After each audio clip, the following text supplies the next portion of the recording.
Fonyongo, Fonyongo, bonsoir.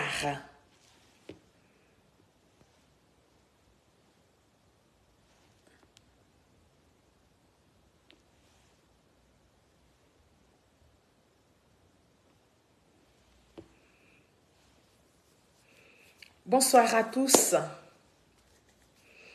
Fofana Kassoum, bonsoir depuis ta position.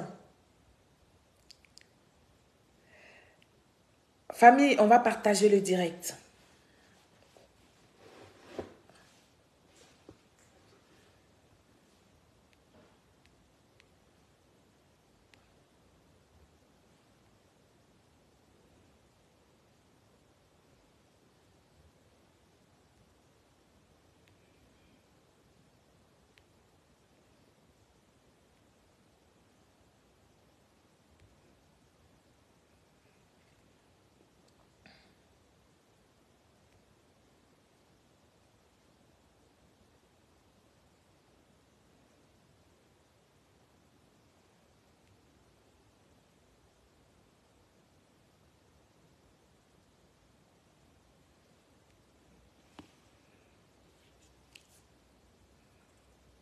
Bonsoir. On va aller chercher la vidéo.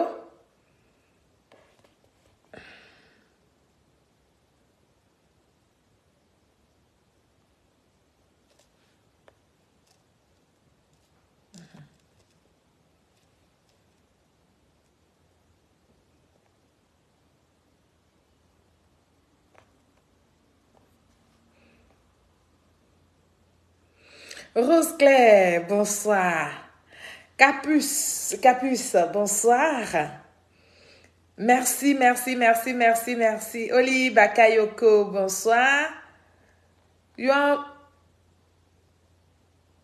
Yuamous Ouattara, bonsoir. Hortense Guillet, bonsoir. Bonsoir à vous tous. On va se connecter, famille.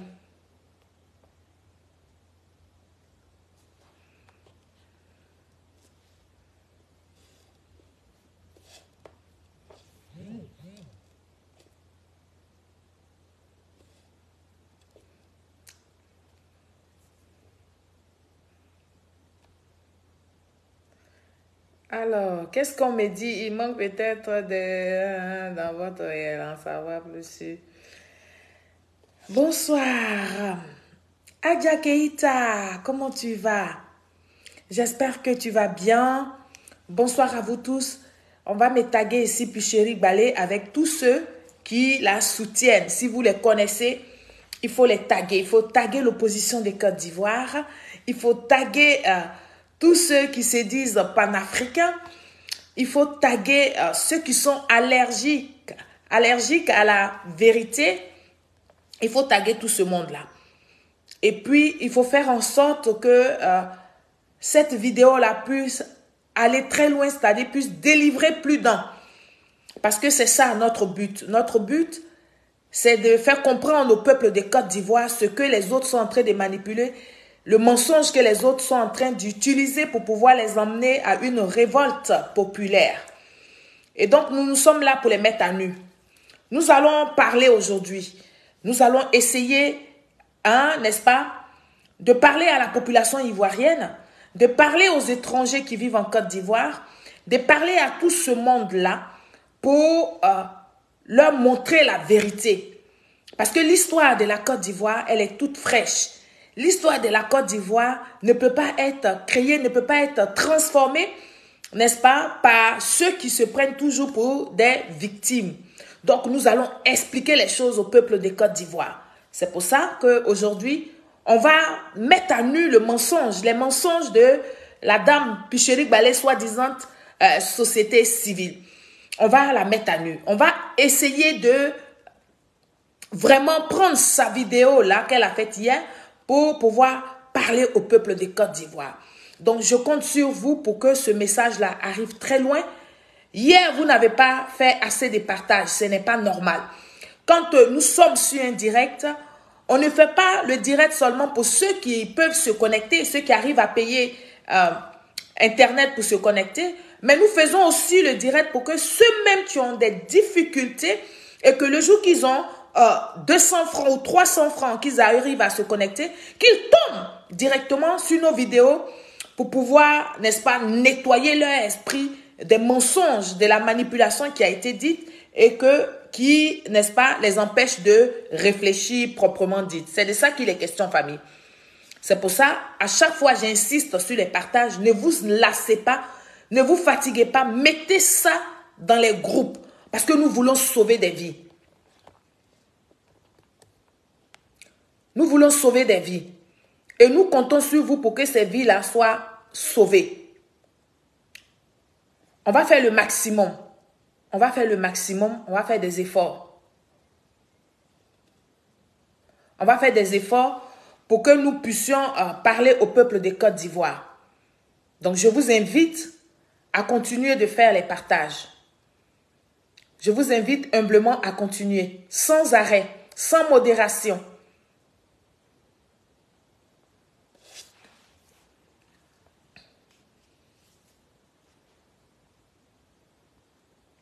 Ok, d'accord. On va faire comme ça et puis on va essayer de connecter par ici pour aller là.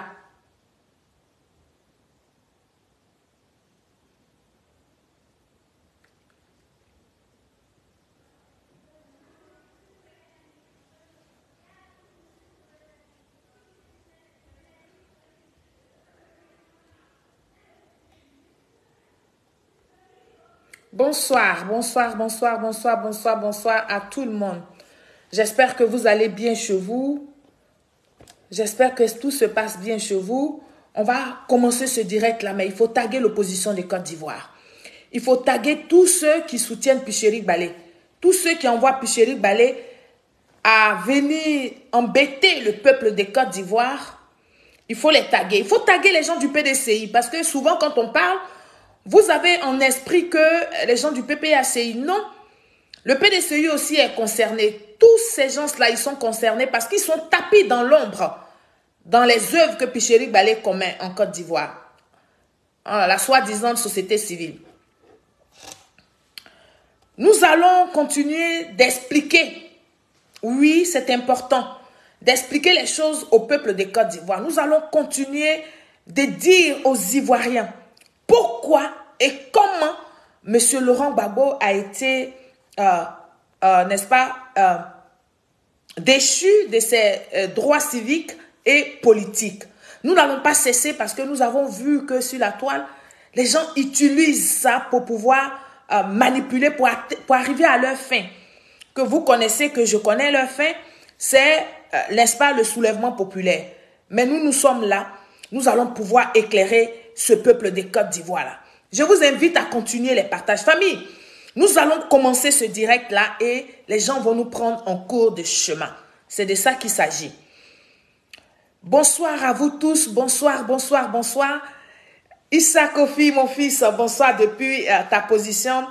Malcolm X, Konaté, bonsoir. Bonsoir à vous tous. Bonsoir à tous les Ivoiriens. À vous tous qui êtes connectés. Vous qui souffrez de la vérité. Vous qui avez soif, n'est-ce pas, de la communication vraie. Je sais que les Ivoiriens aiment aussi le buzz. Et donc, vous ne vous empêchez pas d'aller écouter les inepties que racontent les uns et les autres qui se disent opposition des Côte d'Ivoire. Mais aussi, il est important que vous nous accordez du crédit. Il est aussi important que vous essayez de faire en sorte que notre communication aille très loin. Nous avons longtemps fait la publicité de ceux qui veulent détruire la Côte d'Ivoire en partageant leurs directs, bien sûr, en invitant nos compatriotes à aller les écouter. Quand bien même que nous savons que ce qu'ils racontent, c'est pas vrai, c'est du faux. Et donc, nous allons aujourd'hui encore parler. Oui, quand je finis de vous saluer ici, Victoire Noël, bonsoir. Hassen Bofo, bonsoir. Bonsoir à vous tous. je vais pas continuer de vous saluer. On va aller dans le vif de notre sujet pour que les Ivoiriens comprennent, parce que je vais m'étaler ce soir. Je vais m'étaler en apportant des éléments de preuve. Je vais m'étaler en faisant comprendre au peuple de Côte d'Ivoire que nous, ce que nous voulons, c'est la paix. Ce que nous voulons, c'est la tranquillité des Ivoiriens. Ce que nous voulons, c'est que les Ivoiriens soient libres de choisir le candidat ou bien l'homme politique qu'ils veulent suivre sans qu'on les trompe. Et donc, je vais me donner encore cet exercice-là. Alors, le retrait de la liste électorale de l'ancien président, M. Laurent Gbagbo, continue d'occuper, n'est-ce pas, l'actualité politique en Côte d'Ivoire, ce qui est tout à fait normal. Et c'est le moment rêvé de tous ceux qui sont des ennemis à la Côte d'Ivoire, qui sont ennemis au régime du président, son excellence Alassane Ouattara, que j'appelle affectueusement mon père, à qui je souhaite vraiment une bonne santé, à qui je fais plein de bisous au passage, de sortir, n'est-ce pas, les griffes dans l'espoir de manipuler la population pro. S'il vous plaît, ne m'appelez pas. Je vais envoyer un message rapide. Sinon, la personne va insister, va continuer de m'appeler. Je vais juste dire à cette personne que je suis en direct, qu'elle peut me suivre au lieu de m'appeler. N'est-ce pas? Donc, je vais faire ça au plus vite. Allô, je suis en direct, je suis en pleine émission, donc je ne peux pas décrocher. Voilà, c'est fait. Donc, famille, nous allons parler. Et comme je disais, le fait que M. Laurent Gbagbo soit retiré de la liste électorale, ça continue, n'est-ce pas, de faire, d'occuper l'actualité politique en Côte d'Ivoire. Et c'est le moment rêvé donc des ennemis de la Côte d'Ivoire, qui sont ennemis à la Côte d'Ivoire et qui sont aussi ennemis au régime du président, son excellence Alassane Ouattara, de sortir leurs griffes dans l'espoir de manipuler la population pro-Gbagbo pour un soulèvement populaire. Il faut le dire. Toutes les sorties que vous voyez, tous ceux qui s'insurgent, tous ceux qui se plaignent, c'est pas parce qu'ils aiment la Côte d'Ivoire, mais c'est tout simplement parce qu'ils veulent emmener les pro-Gbagbo à se lever, à se soulever contre le régime en place. Et donc, c'est ainsi que l'on m'a envoyé, vous mes followers, parmi vous, il y en a qui m'ont envoyé la vidéo donc de Picheri Balé qu'elle a faite hier, n'est-ce pas? Mais cette vidéo est pleine de contre-vérités. Pour rester un tout petit peu poli, sinon je dirais cette vidéo est pleine de mensonges, oui, de roubladise, pour manipuler la population. Oui. Alors, je me suis posé une seule question. Je me suis posé la question dans laquelle, la question, quelle est cette actrice donc de la société civile qui passe tout son temps, n'est-ce pas, à accabler le pouvoir en place, n'est-ce pas, au profit de l'opposition de Côte d'Ivoire. Ça, ce sont des questions que je me pose tous les jours. Mais plus particulièrement, quand j'ai écouté la vidéo qu'on m'a menée depuis Picheri Balé, qu'elle a faite hier, je me suis dit, mais diantre, quelle est donc cette femme? En plus, une femme, en plus, une mère qui se dit vraiment mère, qui a pu porter des grossesses, qui a mis au monde des enfants. Et ces enfants-là pourraient être un jour des présidents. Ces enfants-là pourraient être un jour des députés. Ces enfants-là sont le relais, n'est-ce pas, de la Côte d'Ivoire. Pourquoi donc cette dame qui se fait passer pour une société civile continue de mentir aux Ivoiriens, continue sa roubladise afin d'amener la jeunesse, n'est-ce pas, à l'abattoir?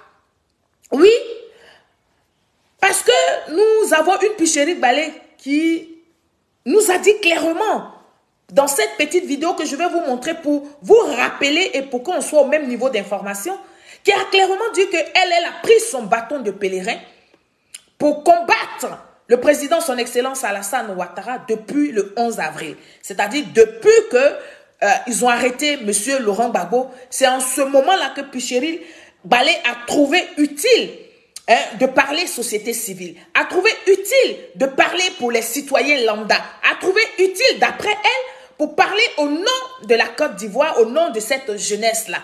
Alors, ça voudrait dire tout simplement pour Pucherik Balé, avant 2011, avant l'arrestation de M. Laurent Gbagbo, tout allait très bien en Côte d'Ivoire. Si ce n'est que en 2011, le 11 avril 2011, que Pucherik Balé a pris son bâton de pèlerin pour se battre contre l'injustice en Côte d'Ivoire, d'après ses propos.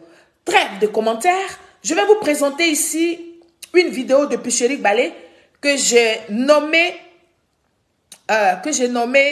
CIVOTP 001 dans mon introduction. Oui, dans mon introduction, on va donc écouter Pucherik Balé avant de passer à mon développement. On l'écoute.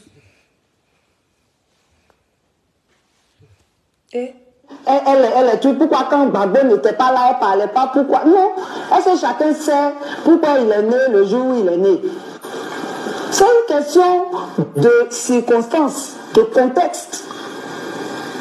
Moi, j'étais syndicaliste, donc droit des travailleurs avant la crise de 2011. La crise de 2011 arrive, 2010-2011 arrive, et je me rends compte que la société civile n'est pas assez active alors qu'il y a une justice des vainqueurs, alors qu'il y a beaucoup d'injustices et d'abus. Je me lève et je joue mon rôle.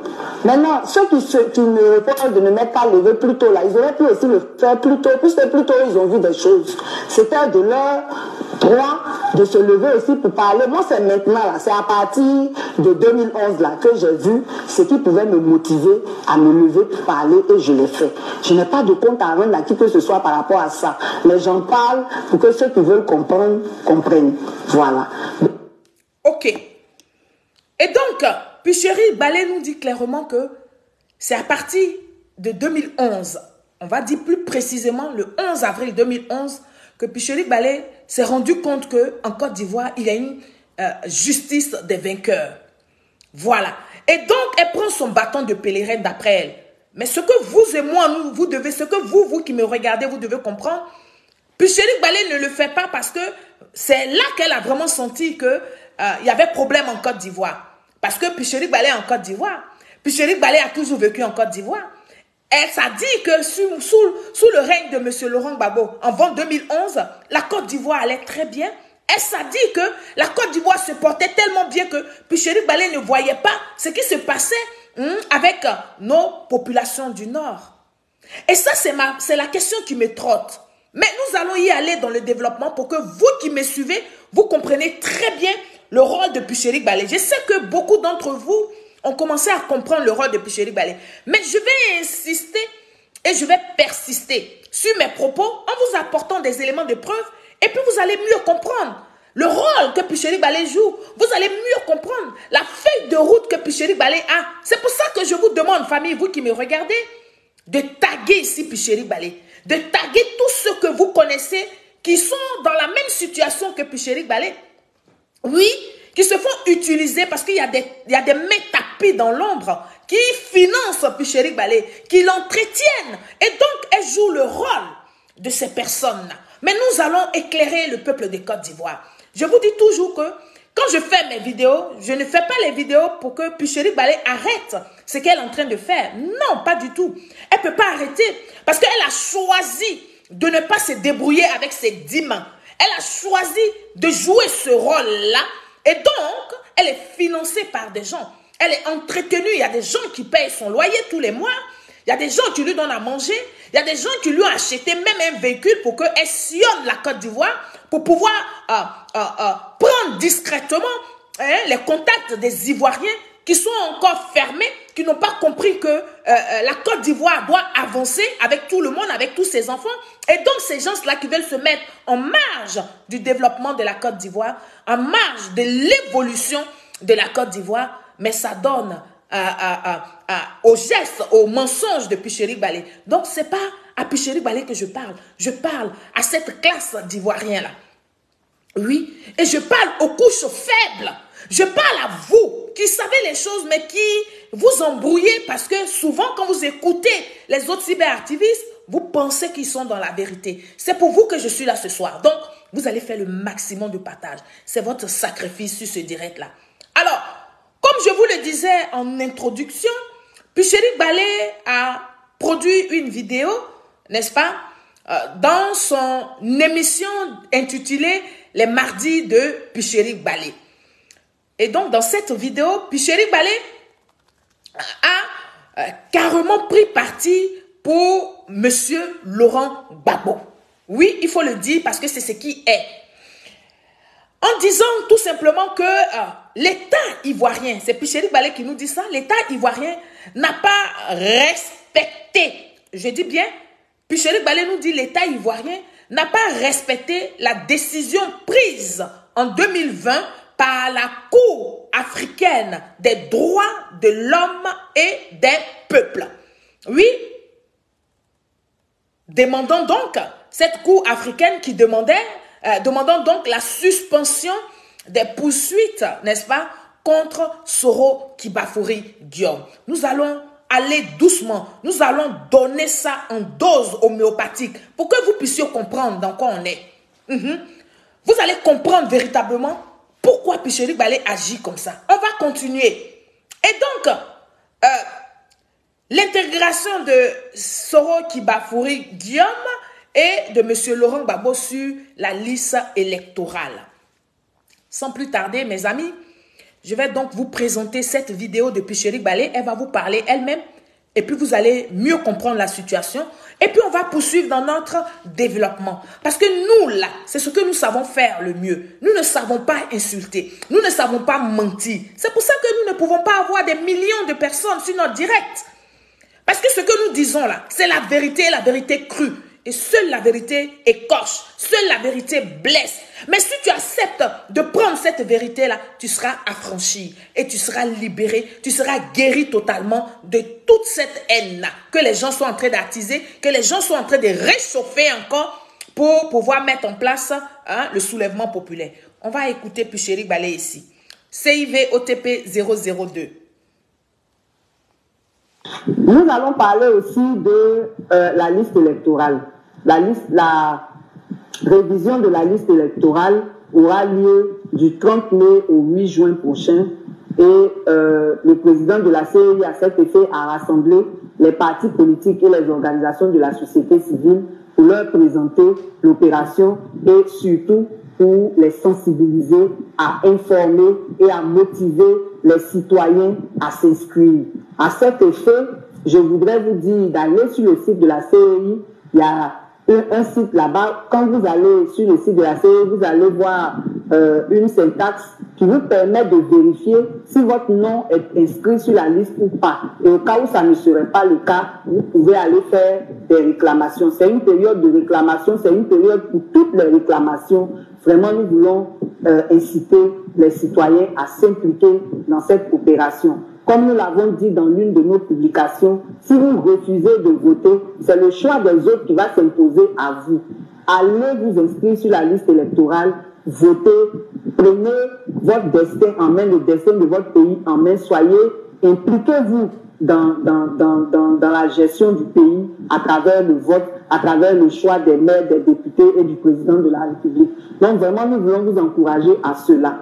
Et revenir sur un fait d'actualité, c'était que suite à dans le cadre de cette rencontre-là, il y a le PPACI qui a quitté la salle parce que le nom du président Gbagbo ne figurerait pas sur la liste électorale. Et à cet effet, nous avons fait une vidéo que nous avons publiée, mais l'information, la répétition étant pédagogique, nous voulons encore revenir sur ce que nous avons dit dans cette vidéo. Le président de la CEI a dit que c'est depuis 2020 que le nom de Gbagbo ne figure pas sur du président Gbagbo ne figure pas sur la liste et que ce n'était pas de son fait, il n'a rien contre le président et que lui, il obéit soit aux lois, soit aux politiques. Voilà. Donc, c'est pas lui qui établit la liste de ceux qu'on doit retirer de la liste électorale. Mais ce qu'on voulait porter comme information au public, c'est que... C'est là que c'est intéressant, c'est là que je vous demande de prêter attention aux mensonges de Picherick Balé. Oui, on va l'écouter. On va revenir un peu en arrière pour l'écouter. Écoutez-la. c'est pas lui qui établit la liste de ceux qu'on doit retirer de la liste électorale.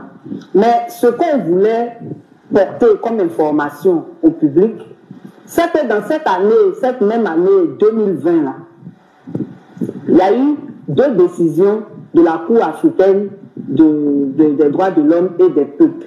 La première décision a été prise le 15 septembre en faveur du président Soro Guillaume. Avant même le 15 septembre, il y a eu une décision qui a été prise le 22 avril 2020 qui demande à l'État de Côte d'Ivoire d'arrêter les poursuites contre le président Soro Guillaume et de lui permettre de jouir de tous ses droits civiques, notamment d'être sur la liste électorale et d'être également éligible. Cette décision-là n'a pas été appliquée, bien au contraire, le 28 avril, après le 22, donc que la décision a été prise le 28 avril, l'État de Côte d'Ivoire a jugé le président Soro Guillaume par contumace et l'a condamné à 20 ans de prison. Et le 29 avril, l'État de Côte d'Ivoire a retiré sa demande de compétence de la Cour africaine en ce qui concerne les ONG et les individus. Ça veut dire que l'État de Côte d'Ivoire ne veut plus qu'un individu ou une ONG aille se plaindre auprès de la Cour africaine des droits de l'homme et des peuples. Et ça, là, c'est une entrave à la démocratie, c'est une entrave à la liberté d'expression, c'est une entrave aux droits de l'homme. Voilà. Alors, avant de déconstruire ce mensonge de Picherick Balé, je voudrais vous dire, à vous les Ivoiriens, ne pensez pas que parce que quelqu'un s'assoit dans son salon, quelqu'un parle devant son écran de télévision ou devant son téléphone, que cette personne raconte les vérités. C'est pas parce que Picherick sait parler le français que ce qu'elle dit là c'est vrai. Mais la question que je me suis posée, oui, est-ce que Picherick Balé connaît véritablement les tests, n'est-ce pas, de la Cour africaine des droits de l'homme et des peuples? Est-ce que Picherick connaît vraiment ces tests-là? Je me suis aussi posé une question qui est la suivante. Mais comment Picherick Balé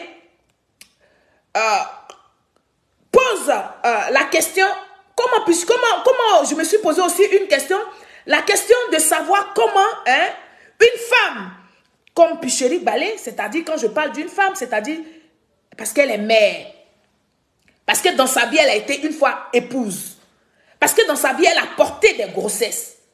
Comment tu peux t'asseoir tranquillement, gaillardement et puis raconter des bêtises rien que pour manipuler le peuple de Côte d'Ivoire, rien que pour manipuler les pro-Gbagbo? Parce que oui, ce n'est pas tous les gens, c'est ceux qui suivent Laurent Gbagbo, ceux qui soutiennent Laurent Gbagbo. Mais ce sont eux, ce discours-là s'adresse à eux pour les manipuler, pour les galvaniser, pour les emmener à un soulèvement populaire. Mais on va déconstruire ça, peuple de Côte d'Ivoire. Faites-moi confiance. Quand je suis assise là, c'est parce que mon pied est sur caillou que je parle. Oui? Alors, est-ce que Soro qui Bafoury Guillaume, moi je vais poser cette question à Picherick Balé, est-ce que Soro qui Bafoury Guillaume, pour qui elle, Picherick Balé, n'est-ce pas, est aussi important que la jeunesse ivoirienne? Est-ce que Soro Guillaume là, lui seul là, il est plus important que la jeunesse ivoirienne pour que Picherick Balé insiste, persiste, n'est-ce pas, et signe dans sa manipulation? C'est la question que je me pose. Et quand je dis ça parce que c'est une femme. Je dis ça parce qu'elle connaît la douleur de l'accouchement. Je dis ça parce que Picherick Balé a déjà porté une grossesse. Et donc, est-ce que Picherick Balé peut me dire aujourd'hui que la vie de Soro Guillaume là est plus importante que la vie des Ivoiriens, de la jeunesse de Côte d'Ivoire, qu'elle est en train d'inciter à une révolte populaire? Ça, je veux bien que vous me répondiez à ça. Alors, Picherick Balé, sache tout simplement que la Côte d'Ivoire fait toujours partie, n'est-ce pas, de la Cour africaine des droits de l'homme et des peuples. Ça, il faut que tu le saches. Si tu ne le savais pas, je t'apporte une information. Et donc, famille, en 2020, oui, en 2020, l'État ivoirien a juste retiré, n'est-ce pas, la compétence qu'elle avait octroyée, n'est-ce pas, à cette Cour africaine, hein, n'est-ce pas, des droits de l'homme et des peuples. Oui. Et trop parler, je vais vous montrer, comment on appelle, cette petite vidéo-là qui va vous donner beaucoup plus d'informations pour que vous soyez à l'aise, pour que vous compreniez que ce que je dis là, ce n'est pas des choses imaginées. Oui, ce n'est pas des choses qui sont imaginées, ce sont des choses qui sont vraies, ce sont des choses qui ont des traces. Puis Chéri Gbalé peut faire les mêmes recherches et puis savoir que la Côte d'Ivoire ne s'est pas retirée de la Cour africaine des droits de l'homme et des peuples. Nous allons écouter ici cette vidéo, n'est-ce pas, que j'ai appelée pièce jointe CIV OTP 003. On va l'écouter ensemble. A retiré, je le disais ce mercredi, cette déclaration de compétence de la Cour africaine des droits de l'homme et des peuples qui permet à un civil ou une ONG de la saisir directement. Ce retrait fait suite à l'injonction faite par la Cour à l'État ivoirien de surseoir aux poursuites judiciaires engagées contre l'ex-président de l'Assemblée nationale Guillaume Soro. Information livrée dans un communiqué à l'issue du Conseil des ministres de mercredi. Un sujet de Pierre Dipomélin et Aruna Zeba. On en parle juste après. Rapport tendu entre la Côte d'Ivoire et la CADHP, Cour africaine des droits de l'homme et des peuples. À compter du mardi 28 avril, le pays retire la déclaration de compétences prévue au protocole relatif à la charte de l'institution basée à Arusha, en Tanzanie. Cette brouille est née de la décision de la Cour africaine des droits de l'homme et des peuples qui a ordonné le 23 avril dernier à l'État de Côte d'Ivoire de suspendre les poursuites judiciaires contre Soro Guillaume, ex-président de l'Assemblée nationale, pour le porte-parole du gouvernement qui a livré l'information à l'issue du Conseil des ministres de ce mercredi. Cette décision de la Cour est de nature à instaurer une insécurité juridique dans le pays. Elle fait suite aux graves et intolérables agissements que la Cour africaine des droits de l'homme et des peuples s'est autorisée dans ses actions et qui non seulement portent atteinte à la souveraineté de l'État de Côte d'Ivoire, à l'autorité et au fonctionnement de la justice, mais sont également de nature à entraîner une grave perturbation de l'ordre juridique interne des États et à saper les bases de l'État de droit par l'instauration d'une véritable insécurité juridique. Face aux questions des journalistes, la secrétaire d'État chargée des droits de l'homme et le ministre de l'intégration africaine et des Ivoiriens de l'extérieur ont apporté des précisions. À partir donc de ce retrait, il y a toute une procédure et il y a des délais par la suite. C'est à partir d'1 an que les effets vont donc courir. Donc ce qu'il faut noter et ce qui est vraiment primordial, c'est le fait que l'État de Côte d'Ivoire a la faculté de se retirer. C'est une faculté qui lui est offerte. Dans ces textes, la Cour africaine des droits de l'homme et des peuples donne la possibilité à un État de se retirer quand il le veut. Et donc, c'est facultatif. Mais ça ne veut pas dire que nous nous retirons de la Cour africaine des droits de l'homme. Comme vous le savez, nous sommes profondément attachés au respect des droits de l'homme et à la bonne gouvernance. La Côte d'Ivoire est le 4e pays à retirer la déclaration de compétences prévue au protocole relatif à la Charte africaine des droits de l'homme et des peuples, après le Rwanda, la Tanzanie et le Bénin. Ok. Alors, les tests, n'est-ce pas, de cette Cour africaine des droits de l'homme et des peuples, n'est-ce pas, stipulent, je dis bien stipulent, tous les citoyens ivoiriens, toutes les ONG ivoiriennes ont la possibilité de saisir la Cour africaine des droits de l'homme et des peuples par rapport à un problème judiciaire. Ça, vous devez le savoir. C'est important de le savoir. C'est important de le souligner. C'est important de dire ça au peuple de Côte d'Ivoire. Mais à quelles conditions? Il y a un mais et il y a une condition. Moi, Série Solange, en tant que ONG, j'ai le droit de saisir la Cour africaine des droits de l'homme et des peuples en une seule condition. À la condition de ce que, si j'ai un problème judiciaire, il va falloir épuiser tous les recours de ce problème-là en interne, c'est-à-dire en Côte d'Ivoire, avant d'aller saisir la Cour africaine des droits de l'homme et des peuples. Je reprends.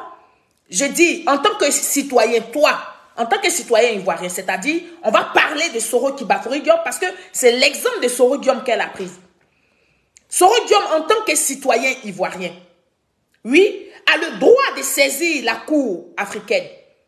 Mais à une seule condition. À la condition que Soro Diom ait épuisé tous les recours en interne. C'est-à-dire que tous les recours qui sont possibles à la justice ivoirienne, avant que Soro Diom n'aille, n'est-ce pas, à la Cour africaine pour saisir cette cour-là. Mais qu'est-ce qui s'est passé? Avant de vous dire ce qui s'est passé, je vais vous montrer une pièce jointe que j'ai appelée CIV OTP 004, que je vais vous présenter M.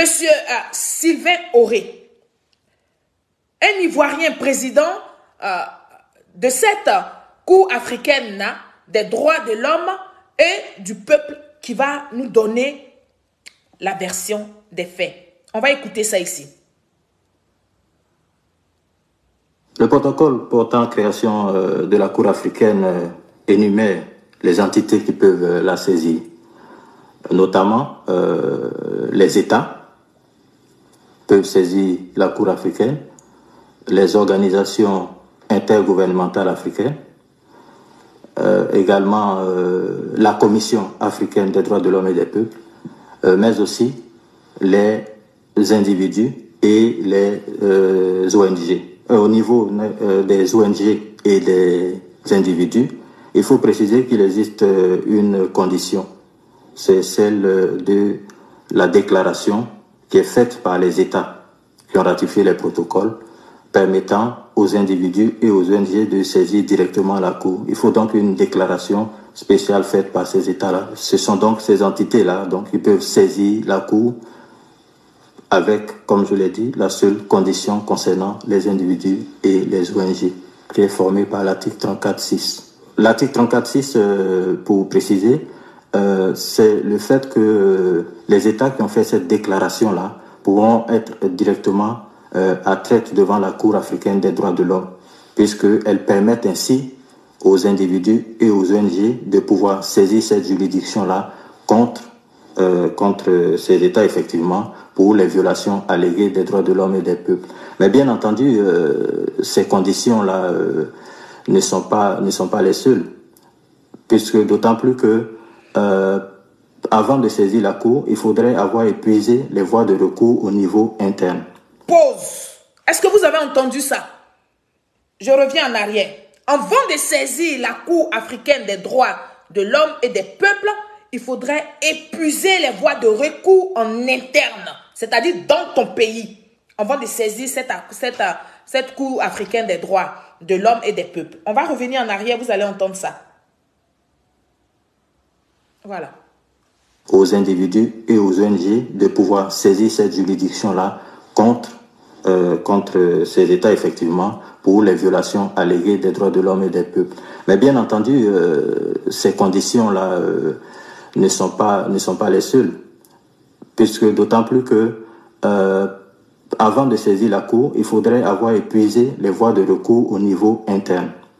L'épuisement des voies de recours signifie que la partie qui veut saisir la Cour a intenté son action devant les juridictions internes jusqu'au plus haut niveau.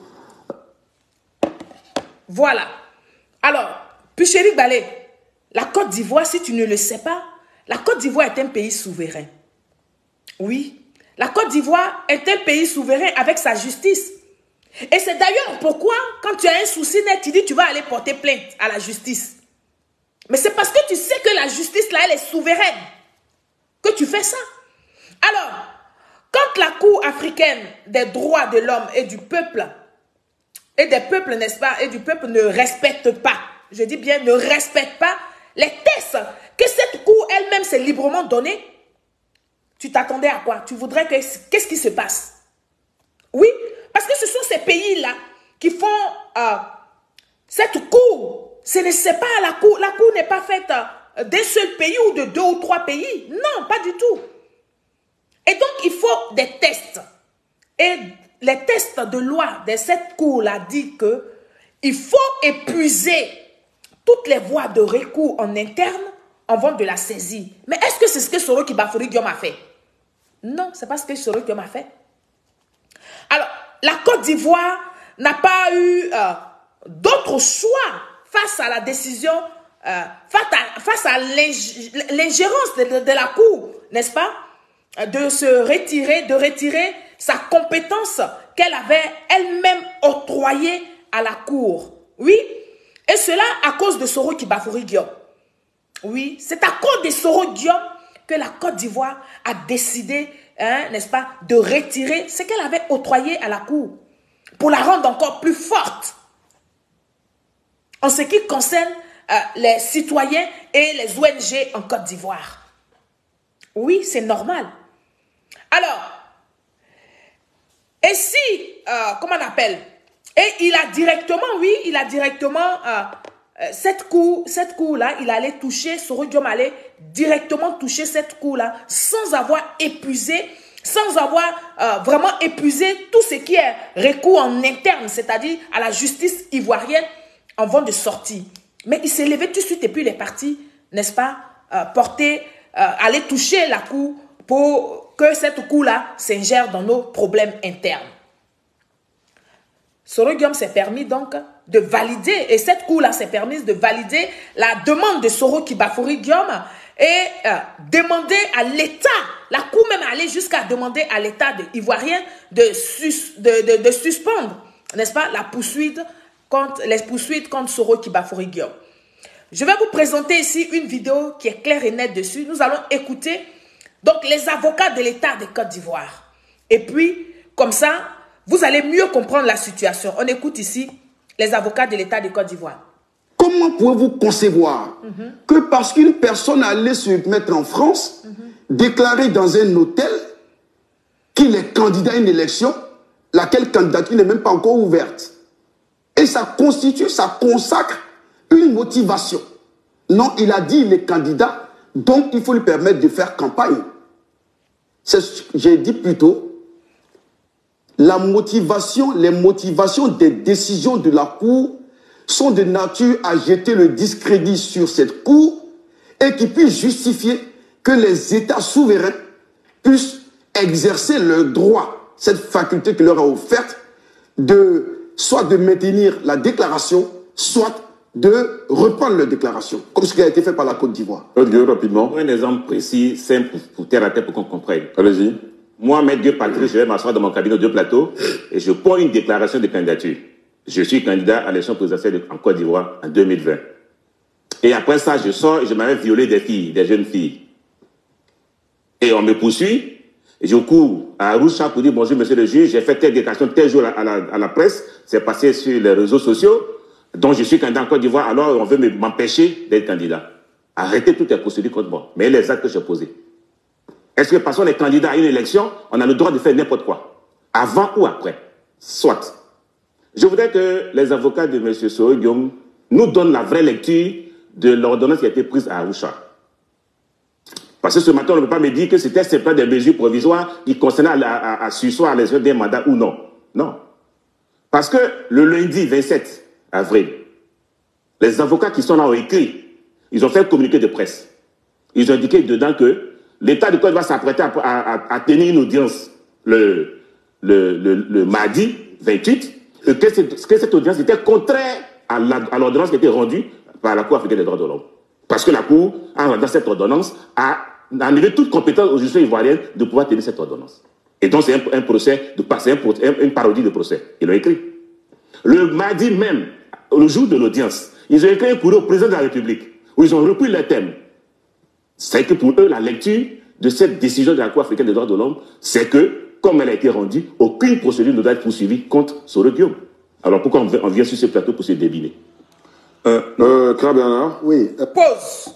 Alors, vous avez bien compris que c'est pas Soro Guillaume l'a fait exprès pour aller saisir la Cour africaine des droits de l'homme et des peuples. Parce que lui-même, Soro Guillaume, sait qu'il a fait des bêtises. Il sait qu'il sera interpellé par la justice ivoirienne. Et il sait qu'il a déjà été interpellé, mais il n'a pas les moyens pour venir se défendre. Quand je dis les moyens, je ne parle pas d'argent, je parle d'arguments, je parle de preuves. Il ne veut pas venir se défendre. Il ne veut pas se présenter à la justice.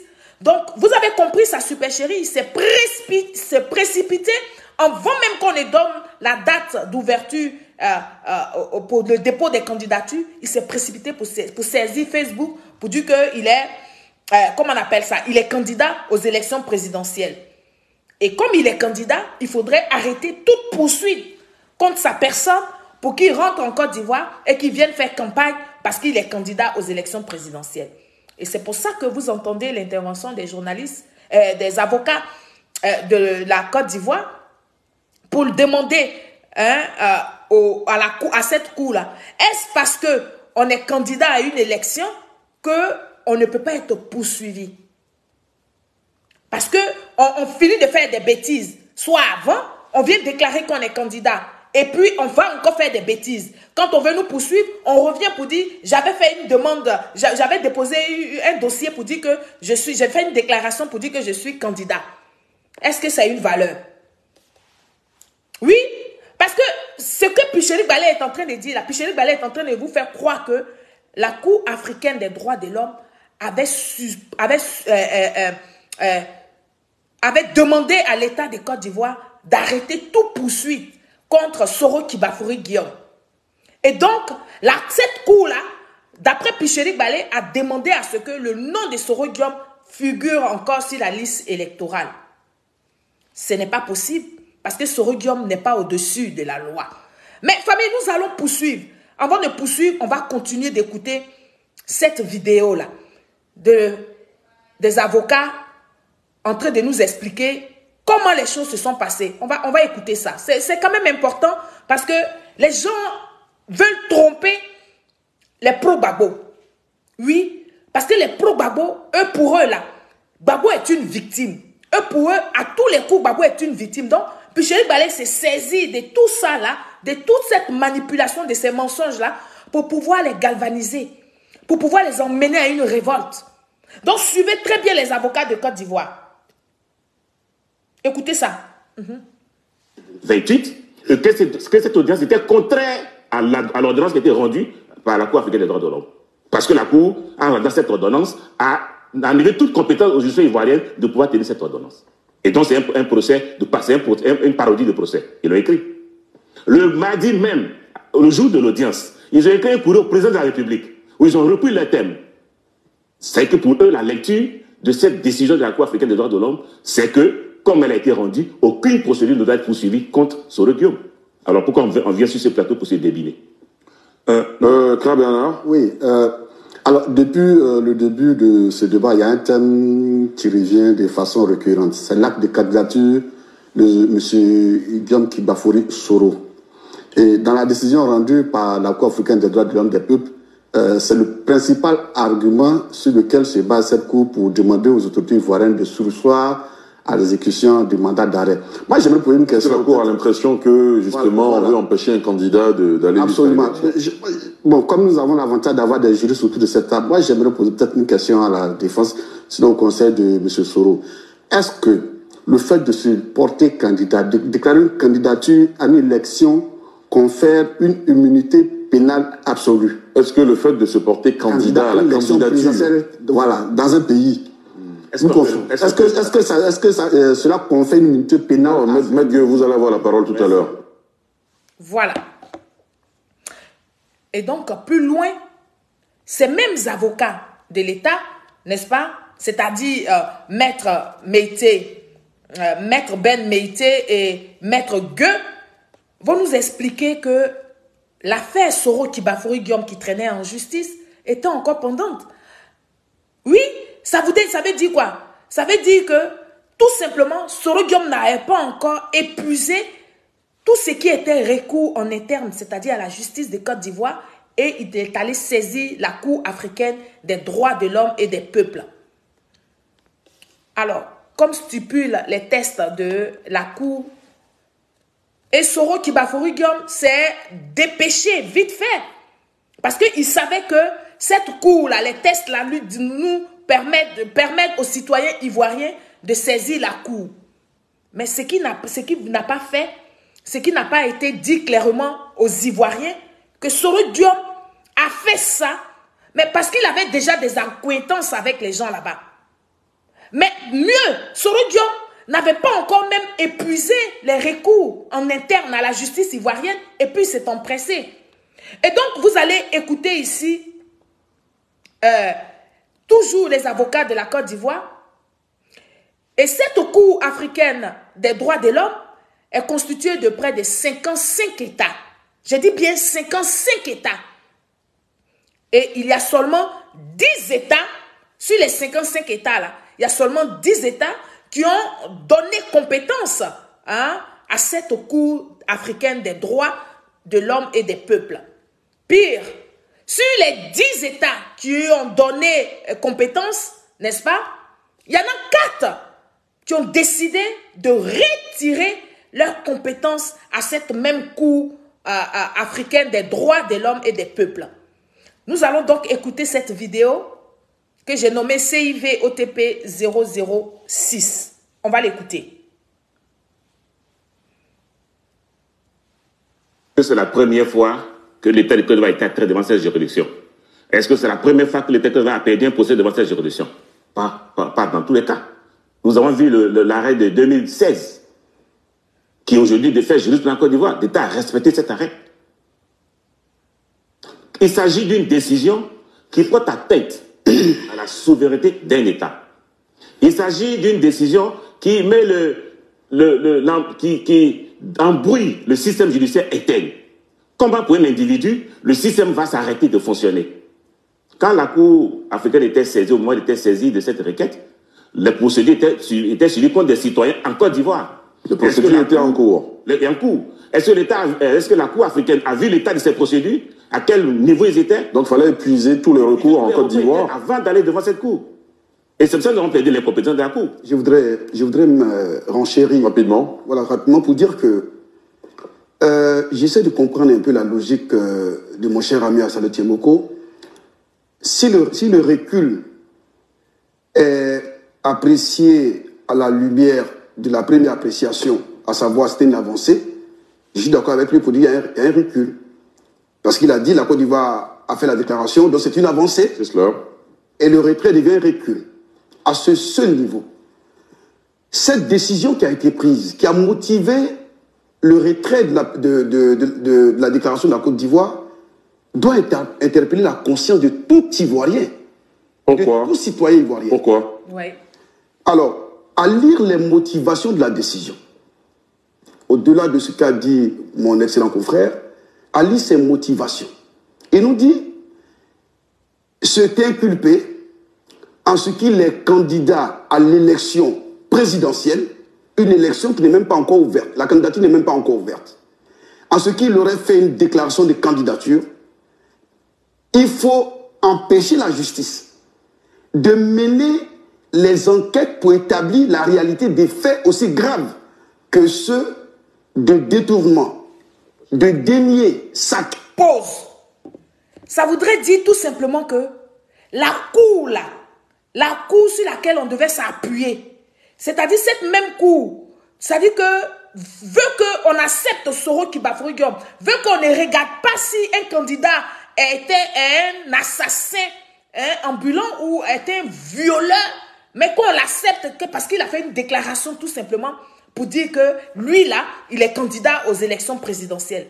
À cause d'être candidat simplement, on ne doit plus chercher dans sa vie.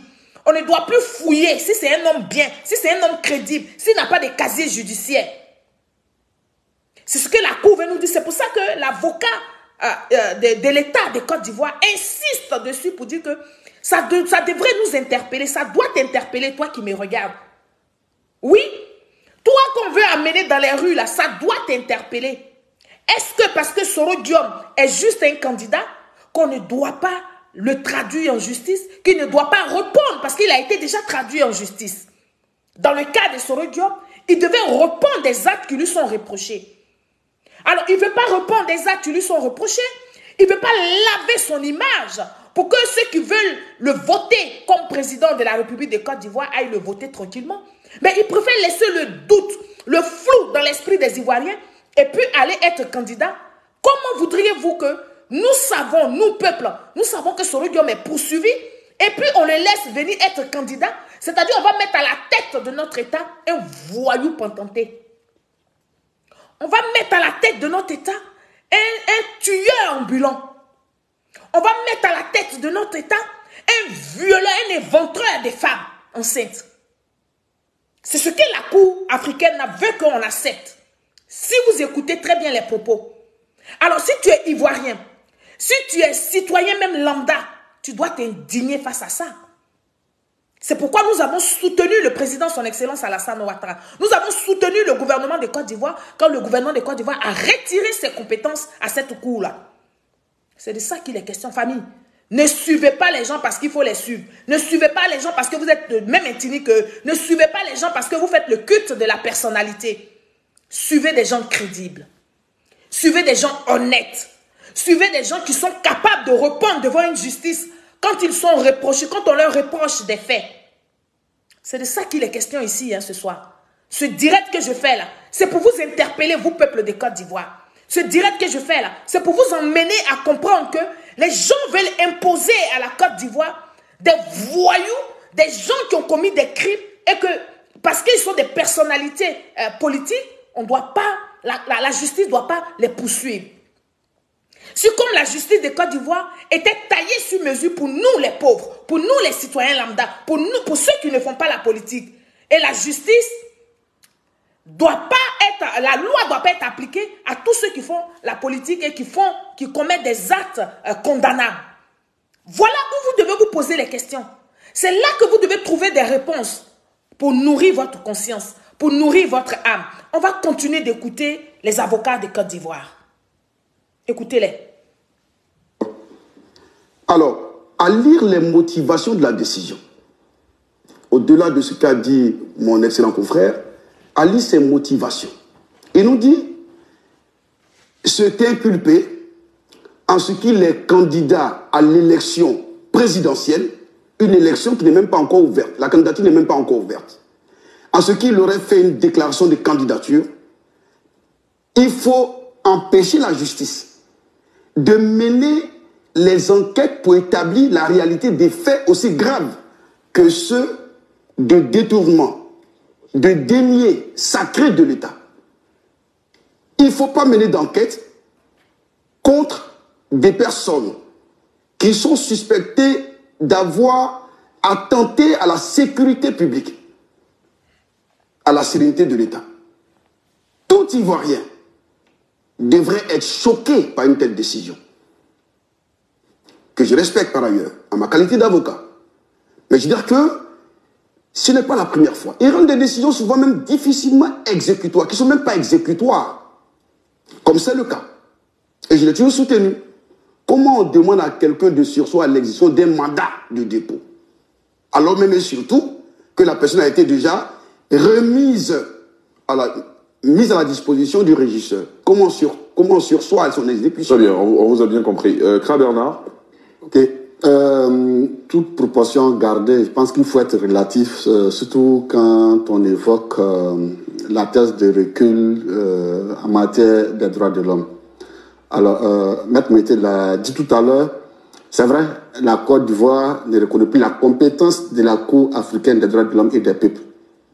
Mais il y a un autre mécanisme qui existe au sein de l'Union africaine, qui est la Commission africaine des droits de l'homme et des peuples. Donc, ces deux institutions, on peut saisir l'une ou l'autre. Aujourd'hui, la Côte d'Ivoire ne reconnaît plus la compétence de la Cour africaine, mais il y a la Commission africaine qui existe. Donc, si je suis citoyen ivoirien, je suis une ONG ivoirienne, que je vais saisir une institution africaine, il y a la Commission africaine des droits de l'homme et des peuples qui existe. Mais indépendamment de cette faculté, moi je m'interroge sur l'existence même de cette cour.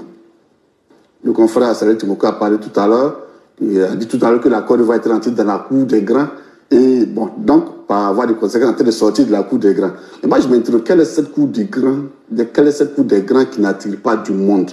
Sur 55 États, il n'y a que 10 qui ont reconnu la compétence de cette cour. Et sur plus que 6.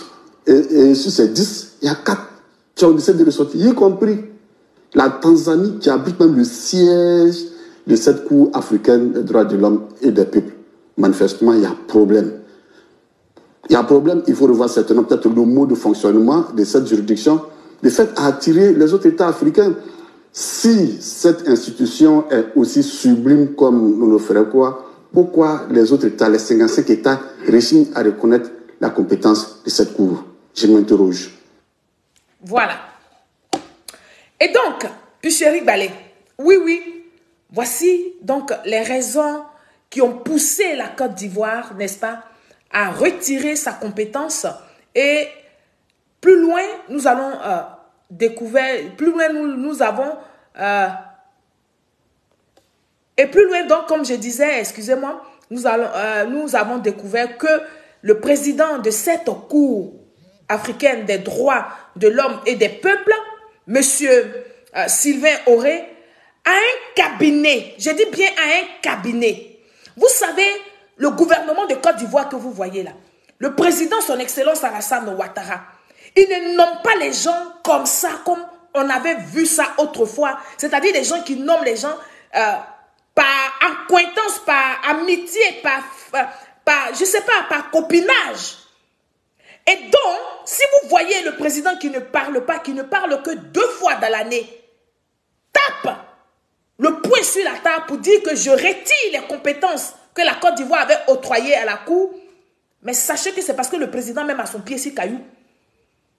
Parce que cette Cour-là, le président de cette Cour-là, qui est donc M. Sylvain Auré, lui-même a un cabinet d'avocats en Côte d'Ivoire. Et dans ce cabinet d'avocats de ce monsieur-là, il y a les avocats de Soro Kibafori Guillaume. Un des avocats de Soro Kibafori Guillaume qui s'appelle M. Diallo Souleymane. Je reprends. Si l'État de Côte d'Ivoire prend une telle décision, mais c'est parce que l'État de Côte d'Ivoire a mûri la question. C'est parce que l'État de Côte d'Ivoire a mené des enquêtes. C'est parce que l'État de Côte d'Ivoire a un pied sur caillou, comme on dit. Quand il dit je vais lapider quand un aveugle te dit je vais te lapider, c'est que son pied est déjà arrêté sur caillou. C'est ce que l'État de Côte d'Ivoire a fait avec cette Cour des Africains, des droits de l'homme et des peuples là. Parce qu'on a découvert que le président de cette Cour là, qui est donc Sylvain Auré, comme je vous disais tantôt, a un cabinet d'avocats en Côte d'Ivoire. Et dans son cabinet d'avocats là, il y a les avocats de Soro Kibafori Guillaume dedans. Donc vous comprenez aisément que la décision que la Cour s'est précipitée pour prendre là, c'est une affaire de copinage. Oui, parce que c'est Soro Guillaume et Soro Guillaume est leur ami. Soro Guillaume a ses avocats dans ce cabinet là, de ce président là, de la Cour là. Donc il faut faire faveur à son ami. Et comme on sait qu'en Côte d'Ivoire, ils ne font rien pour rien, il a reçu des billets de banque certainement. Ah ben parce que ces avocats qui lui l'emploient dans son cabinet d'avocats, c'est un cabinet d'avocats, c'est-à-dire plusieurs avocats, dont ce monsieur-là, c'est son cabinet d'avocats là, et il y a des avocats de Soro Kibafori Guillaume là-dedans. Donc comprenez la décision du gouvernement. Même si le gouvernement ne nous dit pas ça dans les détails, mais après, ils étaient obligés de faire sortir toutes ces choses-là. Comment nous l'avons su? Comment nous l'avons su? Et comme je disais, ce cabinet d'avocats, je vais vous donner, n'est-ce pas, les indices que vous allez aller chercher sur Google, vous allez aller chercher sur YouTube, vous allez trouver les traces. Vous tapez SCPA, c'est situé à Abidjan au plateau. Je reprends, SCPA, S de Solange, C de Karine, n'est-ce pas, P de papa, A de Alice. Vous tapez, vous allez trouver ce cabinet d'avocats là, Abidjan Plateau. Alors, je vais vous demander de faire ces recherches-là, et puis vous allez savoir que ce cabinet d'avocats-là appartient à M. Auré Sylvain. Donc, qui est l'avocat de Soro Kibafori Guillaume, qui représente aussi, qui a une relation à Soro Guillaume. Et M. Diallo Souleymane, il travaille dans ce cabinet-là, qui sont les avocats de Soro Kibafori Guillaume. Donc, c'est normal que vous vous précipitez pour prendre une décision. Alors, écrivez en commentaire, faites les recherches et puis écrivez tout de suite en commentaire si vous avez trouvé ça. J'ai dit tapez, vous allez trouver ça. Sinon, ça se présente comme ça. Je vais vous montrer ça. Je ne sais pas si vous allez pouvoir bien voir. Je vais vous montrer ça. Voilà ça. Voilà ce cabinet-là. Si vous faites les recherches, ça doit sortir comme ça. Et vous allez les trouver. Et donc, cette cour africaine, à son temps, a pris cette décision-là parce qu'il y a une accointance avec Soro Kibafori Guillaume. Et l'État de Côte d'Ivoire n'est pas Gao. Nous allons poursuivre, famille. Ok, si donc vous avez trouvé, vous mettez ça en commentaire. Il n'y a pas de problème. Pour que vous compreniez, n'est-ce pas, la marmaille donc de Soro Kibafori Guillaume, dans cette histoire de la Cour africaine des droits de l'homme et des peuples, je vais donc vous présenter ici cette vidéo-là que je nommais CIV OTP 007. C'est par une vidéo montrant Alain Lobognon qui se prononçait sur l'arrivée ratée de Guillaume Soro à Abidjan le 23 décembre dernier que cette conférence de presse a débuté. Une conférence de presse qui avait pour objectif de mettre en cause les poursuites du procureur de la République contre leurs clients, ainsi que d'autres personnalités qui ont des liens avec les faits reprochés à Guillaume Soro. Nous ne sommes pas dans un débat de fond. Nous disons simplement que jusqu'à preuve du contraire, on ne nous a pas dit en quoi est-ce que M. Alain Lobognon a divulgué une fausse information de nature à jeter le discrédit sur les institutions et leur fonctionnement. Pour l'heure, le collectif des avocats de l'ancien président de l'Assemblée nationale affirme ne pas totalement avoir connaissance du dossier. Jusqu'à cet instant où nous vous parlons, on n'a toujours pas pu avoir accès au dossier judiciaire. On a entrepris plusieurs démarches. Malheureusement, on n'a pas pu avoir accès au dossier judiciaire. Mais parce qu'on sait que vous êtes des marmailleurs. C'est pour ça. Alors, plus loin donc dans la vidéo de Picheri Balé, qu'elle a faite hier dans les mardis de Picheri Balé, Picheri Balé a osé affirmer que le pouvoir du président, son excellence Alassane Ouattara, est de mauvaise foi. Oui, ce sont les propos de Picheri Balé. Parce qu'il refuse, parce que tout simplement le pouvoir refuse d'accepter la décision venant de, comment on appelle ça, l'international. Alors que lui-même, j'ai dit bien, a dit que, alors que lui-même, le président, son excellence Alassane Ouattara, est venu au pouvoir, n'est-ce pas, par la communauté internationale. Voilà où je suis à l'aise. Voilà où je vais vous parler, je vais parler encore fort. J'ai dit, Picheri Balé dit que le pouvoir du président, son excellence Alassane Ouattara, là, ne veut pas respecter les choses, ne veut pas considérer ce que la Cour des droits de l'homme et des peuples a décidé. Alors que le président Alassane Ouattara, lui-même, il est venu au pouvoir en Côte d'Ivoire par l'international. On va écouter cette partie de la vidéo de Picheri Balé que j'ai nommée CIV OTP 008 et puis on va poursuivre notre développement. Le nom du président Gbagbo n'est pas sur la liste électorale, c'est de la mauvaise foi parce que dans notre pays, on nous a déjà montré que les lois internationales sont au-dessus de nos lois nationales. La preuve, Pause. Picheri Balé est en train de nous dire que ne pas mettre le nom du monsieur Laurent Gbagbo sur la liste électorale, ça fait preuve de mauvaise foi. Parce que pour elle, Picheri Balé, et pour ceux qu'elle est en train d'abrutir, c'est l'international qui a installé le président Alassane Ouattara en Côte d'Ivoire. Je vais revenir en arrière parce que c'est important que vous compreniez les choses et puis on va lui apporter la contradiction. C'est de ça qu'il s'agit. On va lui montrer qu'elle est petite dans cette affaire de Côte d'Ivoire. On va lui montrer que sa manipulation ne peut pas passer. On va démontrer à cette dame-là qu'elle peut recevoir l'argent de ceux qui l'envoient. Elle peut prendre cet argent-là parce qu'elle a décidé de vivre ainsi. Oui. Elle peut continuer de se faire entretenir par l'opposition de Côte d'Ivoire, mais elle ne va pas nous ébranler. Elle ne va pas tromper tous les Ivoiriens. Non, elle va seulement tromper les pro-Gbagbo parce qu'ils sont habités par la haine, parce qu'ils ne se laissent même plus le temps de réfléchir. Ils ont bloqué les neurones en 2011. Oui. Et donc, depuis, ils sont en 2011. Et pour des gens qui sont en 2011, nous, on est en 2023, c'est normal qu'on arrive facilement à les manipuler. Mais nous sommes là pour interpeller l'Ivoirien nouveau. Nous sommes là pour interpeller l'Ivoirien qui ne veut pas qu'on traverse l'histoire de son pays. C'est pour ça que nous sommes là. C'est pour ça que nous allons vous faire cette démonstration. Écoutez les propos de Picherik Balé. Je reviens en arrière. On l'écoute. Le nom du président Gbagbo n'est pas sur la liste électorale. C'est de la mauvaise foi. Parce que dans notre pays, on nous a déjà montré que les lois internationales sont au-dessus de nos lois nationales. La preuve, le 4 décembre 2010, le Conseil constitutionnel a déclaré le président Gbagbo vainqueur des élections et l'a investi le 4 décembre 2010. Ce même Conseil constitutionnel-là, parce que la communauté internationale avait décidé que c'est le président Ouattara qui était vainqueur, ce même Conseil constitutionnel a investi le président Ouattara le 21 mai 2011.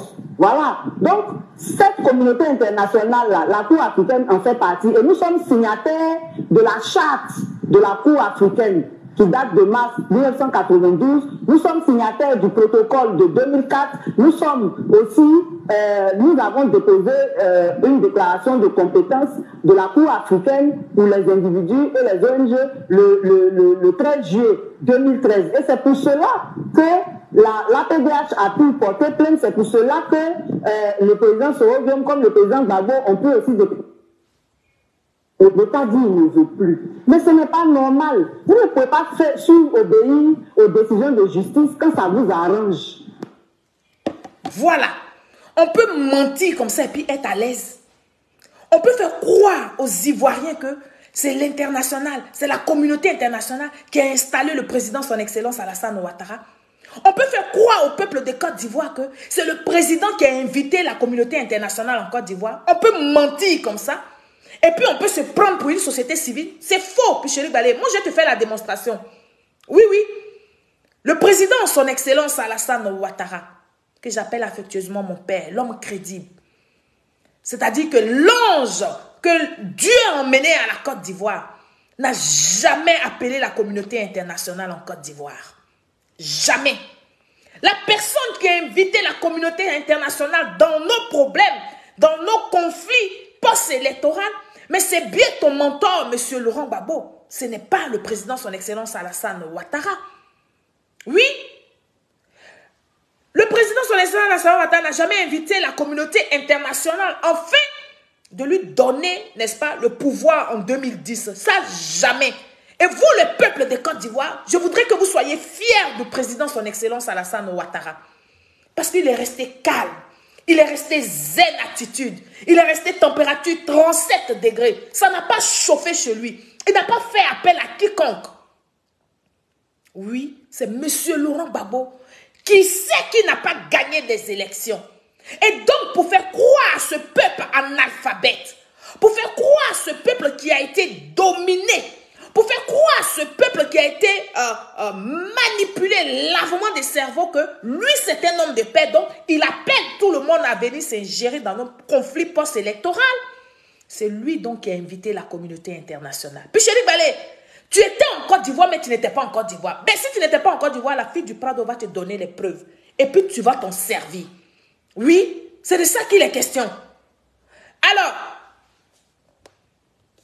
c'est M. Laurent Gbagbo donc qui a invité la communauté internationale. C'est pendant cette crise que M. Gbagbo a profité pendant la crise post-électorale, c'est là que M. Laurent Gbagbo a profité pour se faire investir par le Conseil constitutionnel. Pendant qu'il y avait la crise, on était en pleine crise. Pendant que les gens avaient dit que M. Laurent Gbagbo avait perdu les élections et que c'était le président, son excellence à la internationale, mais il s'est pressé même d'abord pour se faire investir par le Conseil constitutionnel. Famille, je vais vous montrer ça et puis je vais parler à Picherik Balé. Nous allons suivre ici la vidéo CIV OTP 009. Devant le peuple souverain de Côte d'Ivoire. Devant le peuple souverain de Côte d'Ivoire. Solennellement et sur l'honneur de respecter et de défendre fidèlement la Constitution.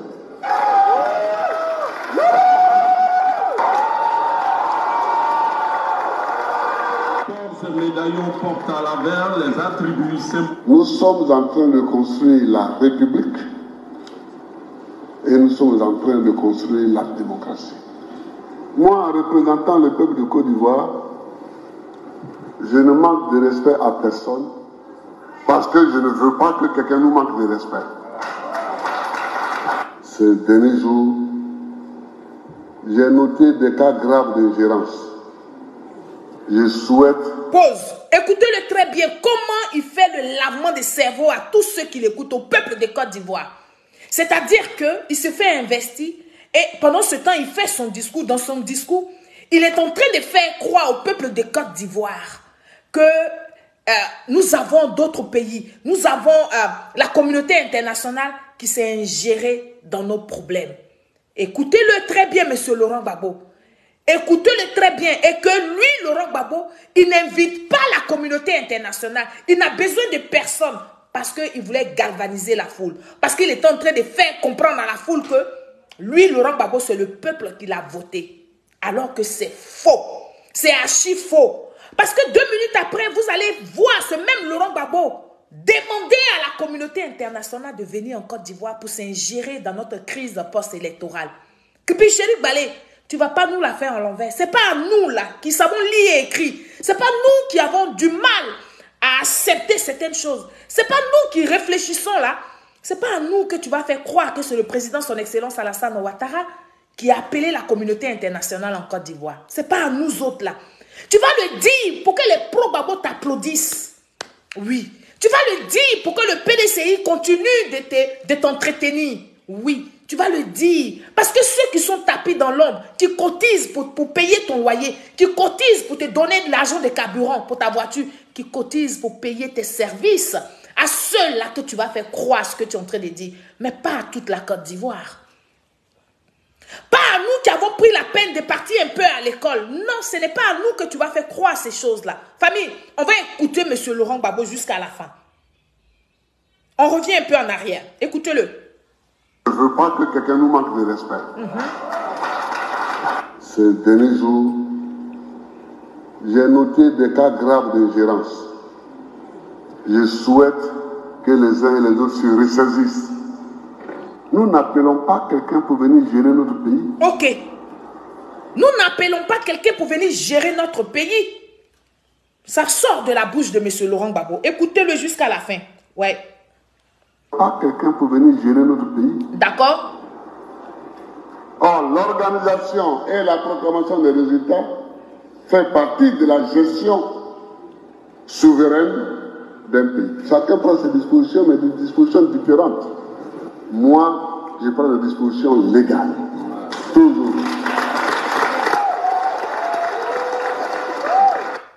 Voilà.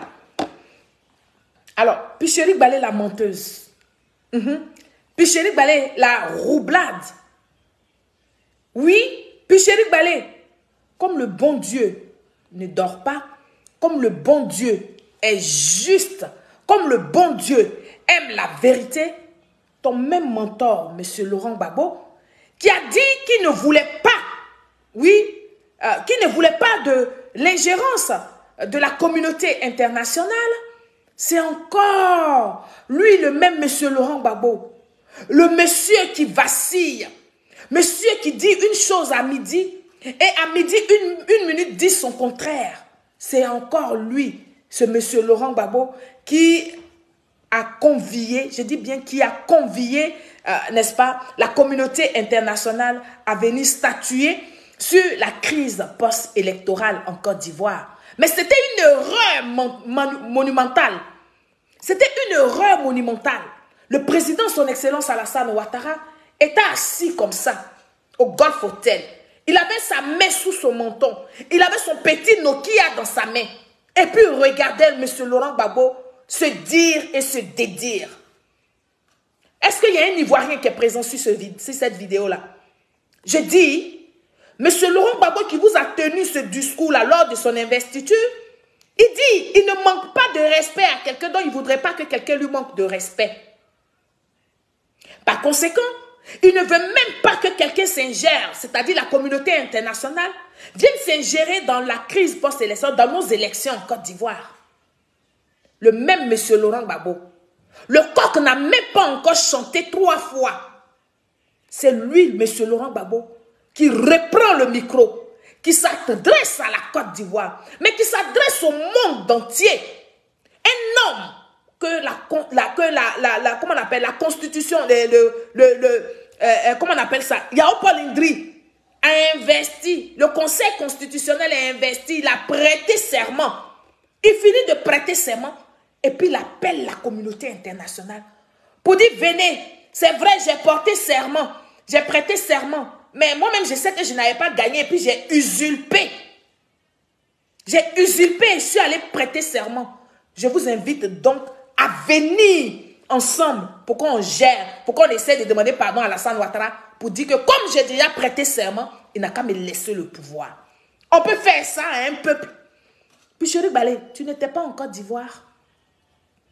Tu n'étais pas en Côte d'Ivoire. Tu ne pouvais pas dire aux gens de Laurent Gbagbo là, on finit pas de s'investir par le Conseil constitutionnel et puis on n'appelle pas des panels, on n'appelle pas la communauté internationale pour venir statuer si qui a gagné les élections. Mais c'est là que tu devais commencer. Qui a gagné les élections? Appeler la communauté internationale, appeler les gens de gauche à droite avant d'aller te faire investir. Mais le problème est encore chaud. Tu voulais battre le fer quand il est chaud. Tu as battu le fer quand il est chaud. Tu as prêté serment. Les Ivoiriens ont crié. Ouah! Tu quittes là-bas encore, tu dis non, vous avez trop crié tôt.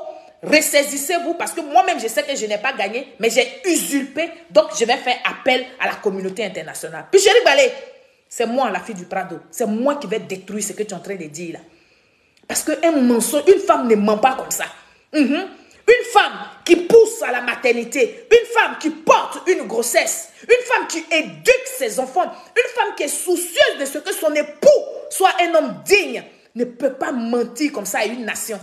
Et puis tranquillement dans son fauteuil. Si elle n'a pas une feuille de route. Puis Chéri Balé, on va écouter ici ton mentor, M. Laurent Gbagbo. CIV OTP 010. Le pouvoir ne peut pas servir de moyen pour faire s'ouvrir le peuple.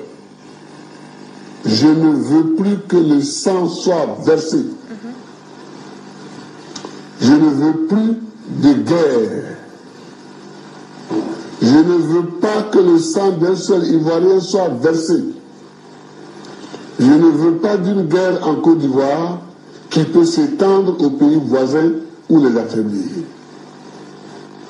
Je suis donc prêt, dans le respect de la Constitution, des lois ivoiriennes et des procédures que nous nous sommes librement données, à accueillir un comité d'évaluation sur la crise post-électorale en Côte d'Ivoire. Pause! Puis Chéri Balé, tu as déjà vu ça dans quel monde? Donne-moi l'exemple d'un seul pays où un président finit de se faire investir par le Conseil constitutionnel et ce président-là appelle des panels des chefs d'État, appelle la communauté internationale pour dire venez, on va regarder ça ensemble. Si possible, on va demander pardon à Alassane Ouattara. Parce que c'est ce que ça veut dire dans l'interprétation. Ça veut dire que tu reconnais que tu n'as pas été élu par le peuple de Côte d'Ivoire, mais tu as usurpé, mais tu as pris, tu as mis en route la ruse, la manipulation, et tu te fais investir par ton copain qui était le président du Conseil constitutionnel, M. Yao Paul Ndri, qui était ton homme intime, qui était un membre du FPI en son temps, qui t'a investi, et toi, après, par derrière, tu appelles la communauté internationale. Donc, ne fais pas croire au peuple de Côte d'Ivoire que c'est le président, son excellence Alassane Ouattara, qui a fait appel à la communauté internationale pour s'ingérer dans notre conflit post-électoral. Vous avez entretenu ce langage dans la tête des Ivoiriens. Vous avez dit ça haut et fort. Vous avez parlé, mais vous ne nous avez jamais montré de preuves. Mais moi, ce soir, je te fais la démonstration et je t'apporte des éléments de preuve qui vont étayer tes lanternes. Ta lanterne, oui, puis Chéri Balé, de sorte que tu puisses réfléchir pour dire non. On peut tout reprocher au président, son excellence Alassane Ouattara, mais il n'est pas l'initiateur de faire appel à la communauté internationale à venir s'ingérer dans les problèmes, dans les conflits en Côte d'Ivoire. Non, ça n'a jamais été le président de la République, son excellence Alassane Ouattara. Ça a plutôt été M. Laurent Gbagbo. Oui, M. Laurent Gbagbo, que vous appelez Woody de Maman, que vous appelez Woody T, que vous appelez l'homme fort, l'homme puissant là. C'est lui qui ne tenait pas sur ses deux jambes. Oui, c'est lui qui ne tenait pas. Et donc c'est lui qui s'est permis de se faire investir par le Conseil constitutionnel et d'appeler après le panel des chefs d'État et d'appeler la communauté internationale pour venir statuer sur le cas. Est-ce qu'il y a plus roublard que ça? Est-ce qu'il y a plus fouteur de troubles que ça? Le Conseil constitutionnel, c'est une haute instance de la Côte d'Ivoire. Ça couronne tout. Donc quand le Conseil constitutionnel finit de t'investir là, c'est validé. C'est validé. Tu ne reviens plus en arrière pour dire je ne veux pas que le sang des Ivoiriens soit versé en Côte d'Ivoire. Mais tu as déjà versé le sang des Ivoiriens en refusant de quitter le pouvoir parce que tu sais que tu n'as pas gagné, M. Laurent Gbagbo. Puis Chéri Balé, voici comment M. Laurent Gbagbo a fait verser le sang des Ivoiriens. C'est de ça qu'il est question. Parce que vous aimez prendre les raccourcis, mais vous n'allez pas à la genèse de l'histoire. Vous voulez traverser l'histoire de la Côte d'Ivoire alors qu'elle est toute fraîche et elle est comme une marque indélébile dans nos esprits et dans nos corps. Nous qui avons vécu ces faits-là, vous ne pouvez pas la traverser, cette histoire-là. Oui, c'est pour ça que nous sommes sortis dans vos rangs pour pouvoir parler au peuple de Côte d'Ivoire. Nous sommes sortis dans vos rangs pour pouvoir apporter la lumière aux Ivoiriens. Parce que vous avez décidé d'abrutir le peuple de Côte d'Ivoire. Parce que vous avez décidé de maintenir en captivité le peuple de Côte d'Ivoire pour vos biens personnels. Pour que vous soyez à l'aise et que le peuple continue de souffrir. On va écouter M. Laurent Gbagbo qui disait qu'il n'a pas besoin d'un pays là. Parce que là, il est en train de se faire investir par le Conseil constitutionnel. Et la minute d'après, qui appelle les gens à venir au secours de son investiture qu'il venait de faire. Écoutez-le jusqu'au bout. Des lois ivoiriennes et des procédures que nous nous sommes librement données à accueillir un comité d'évaluation sur la crise post-électorale en Côte d'Ivoire. Ce comité, dirigé par un représentant de l'Union africaine et comprenant des représentants de la CEDEAO, de l'UEMOA, de la Ligue arabe, des Nations unies, des États-Unis, de l'Union européenne, de la Russie et de la Chine, aura pour mission d'analyser objectivement les faits et le processus électoral pour un règlement pacifique de la crise. Ce comité devra également comprendre des Ivoiriens de bonne volonté. Aujourd'hui, en 2010, comme hier en 2002, en 2003, en 2004, en 2007, je tends la main du dialogue. Je tends la main à l'opposition, à M. Ouattara, comme à la rébellion armée qui le soutient. J'ai confiance en notre capacité à construire une nation dans la paix, la démocratie et la prospérité. Quittons le chemin de la guerre. Reprenons notre marche vers le progrès dans la paix. Que Dieu bénisse la Côte d'Ivoire. Que Dieu bénisse les Ivoiriens. Que Dieu bénisse l'Afrique. Je vous remercie. Dieu bénit pas comme ça, hein? Dieu bénit pas dans le mensonge. Alors, puis Chéri Balé, quand tu entends ces propos de M. Laurent Gbagbo, est-ce que tu peux encore dire que c'est le président, son Excellence Alassane Ouattara, qui a fait appel au panel des chefs d'État, qui a fait appel à la communauté internationale pour venir statuer sur le cas, la crise post-électorale de 2010. Soyez des hommes courageux, soyez des femmes courageuses, soyez des femmes de vision, soyez des femmes de vérité. Puis Chéri Balé, tu veux défendre les Ivoiriens, tu veux défendre la Côte d'Ivoire, il faut t'armer de vérité. Oui, la vérité fait certes mal. Oui, la vérité blesse énormément, mais la vérité affranchit. Et comme toi et moi, nous voulons le bien du peuple de Côte d'Ivoire, nous devons parler à ce peuple-là avec des éléments de preuve. Nous devons emmener le peuple de Côte d'Ivoire à comprendre l'histoire de la Côte d'Ivoire, à comprendre ce qui s'est vraiment passé en 2010 pour que chaque Ivoirien puisse faire son deuil, pour que chaque Ivoirien puisse poncer sa plaie, pour que chaque Ivoirien puisse accepter la main tendue, la main de la réconciliation, la main du pardon, mais la main de la cohésion sociale en Côte d'Ivoire et ne pas forcément oublier ce que chacun de nous a vécu. Parce que vous n'êtes pas les seules victimes. Vous n'êtes pas les seuls qui avaient perdu des parents. Vous n'êtes pas les seuls qui avaient perdu votre travail. Vous n'êtes pas les seuls qui avaient perdu des biens. Dans le camp d'en face aussi, des gens ont perdu beaucoup plus. C'est de ça qu'il est question. Et donc, quand nous, les femmes, nous décidons à prendre la parole sur les réseaux sociaux, nous devons être des mères, nous devons être des épouses, nous devons être des sœurs, mais nous devons être celles-là même qui appellent à la paix, à la réconciliation et à la cohésion sociale des Ivoiriens. Parce que oui, ce sont nous les femmes, c'est nous qui souffrons le plus. Nous les femmes, nous souffrons à plusieurs titres. Nous souffrons quand nous perdons nos époux. Nous souffrons quand nous perdons nos enfants. Nous souffrons quand nous perdons nos frères. Et donc toi, Picheri Balé, en tant que mère, tu devais choisir le chemin de la vérité et non le chemin de la facilité et non le chemin du mensonge et non le chemin du soulèvement populaire. Parce que la Côte d'Ivoire a beaucoup souffert. Et le peuple ivoirien aujourd'hui a besoin de tranquillité.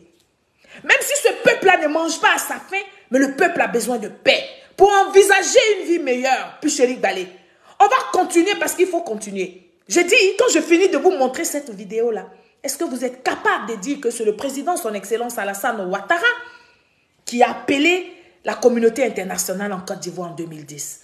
Moi, je dis que non, parce que les preuves sont là. Et d'ailleurs, je vais encore vous montrer ici une pièce jointe, n'est-ce pas, que j'appelle CIV OTP 0011. Oui, vous allez comprendre que M. Laurent Gbagbo, c'est lui-même qui a invité la communauté internationale, après le panel des chefs d'État, qui lui-même qui a invité la communauté internationale. Et ce panel, n'est-ce pas, lui a donné 2 semaines. Le panel que lui-même, Laurent Gbagbo, a appelé, ce panel qu'il a invité à s'ingérer dans nos conflits post-électoraux, à qui il a donné des éléments de preuve, ce panel-là a regardé les éléments de preuve et a dit, M. Laurent Gbagbo, malgré les preuves que tu nous as données, malgré que tu sois un homme de paix, entre guillemets, parce que c'est au nom de la paix que tu as appelé le panel, d'accord, mais tu aurais dû appeler le panel avant de te faire investir comme président de la République de Côte d'Ivoire. Tu l'as fait, tu nous as appelés, ce n'est pas grave. Avec les faits que tu nous montres, avec les preuves que tu nous donnes, M. Laurent Gbagbo, nous ne te donnons pas la victoire. La victoire est pour le président, son excellence Alassane Ouattara. Par conséquent, tu as 2 semaines pour quitter le pouvoir que tu as usurpé. Mais vous là-haut, vous appelez des gens parce que vous êtes sûr que vous allez gagner quelque chose, vous allez gagner le procès. Les gens viennent et puis les gens vous disent que non, c'est toi qui nous as appelé 7, c'est toi qui nous prends en charge, qui prends nos séjours en charge 7. Mais tu n'as pas gagné les élections. Mais ça, là, ça devait suffire pour que M. Laurent Gbagbo laisse le fauteuil présidentiel. Parce que c'est lui qui a invité des gens à venir s'ingérer. C'est lui qui a invité des gens à venir statuer sur le cas. Et c'est lui, M. Laurent Gbagbo, qui a donné encore des éléments de preuve à ce panel des chefs d'État-là pour dire, voici les preuves que j'ai en ma possession. Allez vous-même étudier ça en profondeur, en long et à large, et puis venez nous donner un résultat. Et donc ce panel-là, quand il te donne un résultat, tu dois pouvoir accepter le résultat. Parce qu'ils n'ont pas pris les preuves dans la main de son excellence Alassane Ouattara. Non, ils ne se sont même pas penchés sur le président Alassane Ouattara. Ils se sont penchés directement sur Laurent Gbagbo qui les a appelés. Parce que c'est lui qui avait des choses à dire. C'est lui qui avait des choses dans le ventre. Alors qu'il avait fini de faire son investiture en tant que président de la République de Côte d'Ivoire. Chers parents, chers Ivoiriens, je vais vous présenter ici cette vidéo que j'ai nommée CIV OTP 011. Nous allons écouter ça. Quand l'ancien président sud-africain Thabo Mbeki débarque à Abidjan le 5 janvier 2011 avec son manteau de médiateur, personne, ni même le plus naïf des observateurs, ne s'attendait à un dénouement immédiat et négocié de la crise née du seul refus de Laurent Gbagbo de reconnaître sa défaite. Des Thabo Mbeki à la 265e session du Conseil de paix et de sécurité de l'UA, que de conciliabules, que de réunions, que de forats sur le conflit post-électoral en Côte d'Ivoire. L'on est parti d'abord par cercle concentrique avec la communauté économique des États de l'Afrique de l'Ouest, qui a dépêché Olusegun Obasanjo du Nigeria. Ni le charisme, ni le tact diplomatique de l'ancien président du Nigeria n'auront réussi à faire entendre raison à Laurent Gbagbo. Loin de se décourager, la CEDEAO envoie une autre délégation composée de 4 chefs d'État en exercice. Ces derniers firent 2 fois le déplacement à Abidjan. 2 fois, ils buteront sur l'entêtement de l'ancien président à confisquer les résultats sortis des urnes. L'Union africaine s'est saisie alors du dossier ivoirien en dépêchant à Abidjan son président de la commission. Même démarche, même résultat. Le refus obstiné de Laurent Gbagbo de reconnaître sa défaite. La CEDEAO tape alors 2 poings sur la table et menace d'envoyer des troupes pour le déloger. L'UA revient à la charge pour calmer le jeu en envoyant un médiateur en la personne du Premier ministre kenyan. Il ne connaîtra pas, lui non plus, de succès. L'UA, loin de vouloir jeter l'éponge, crée un haut panel composé de 5 chefs d'État. Ces derniers apprendront à leurs dépens que Laurent Gbagbo n'est pas fait pour admettre une défaite, surtout pas électorale. L'UA convoque le 10 mars dernier les protagonistes de la crise à son siège. Des 2 principaux concernés, seul Alassane Ouattara fera le déplacement de la capitale éthiopienne. Dans ces délibérations, le Conseil de paix et de sécurité reconfirme la victoire du candidat du RHDP.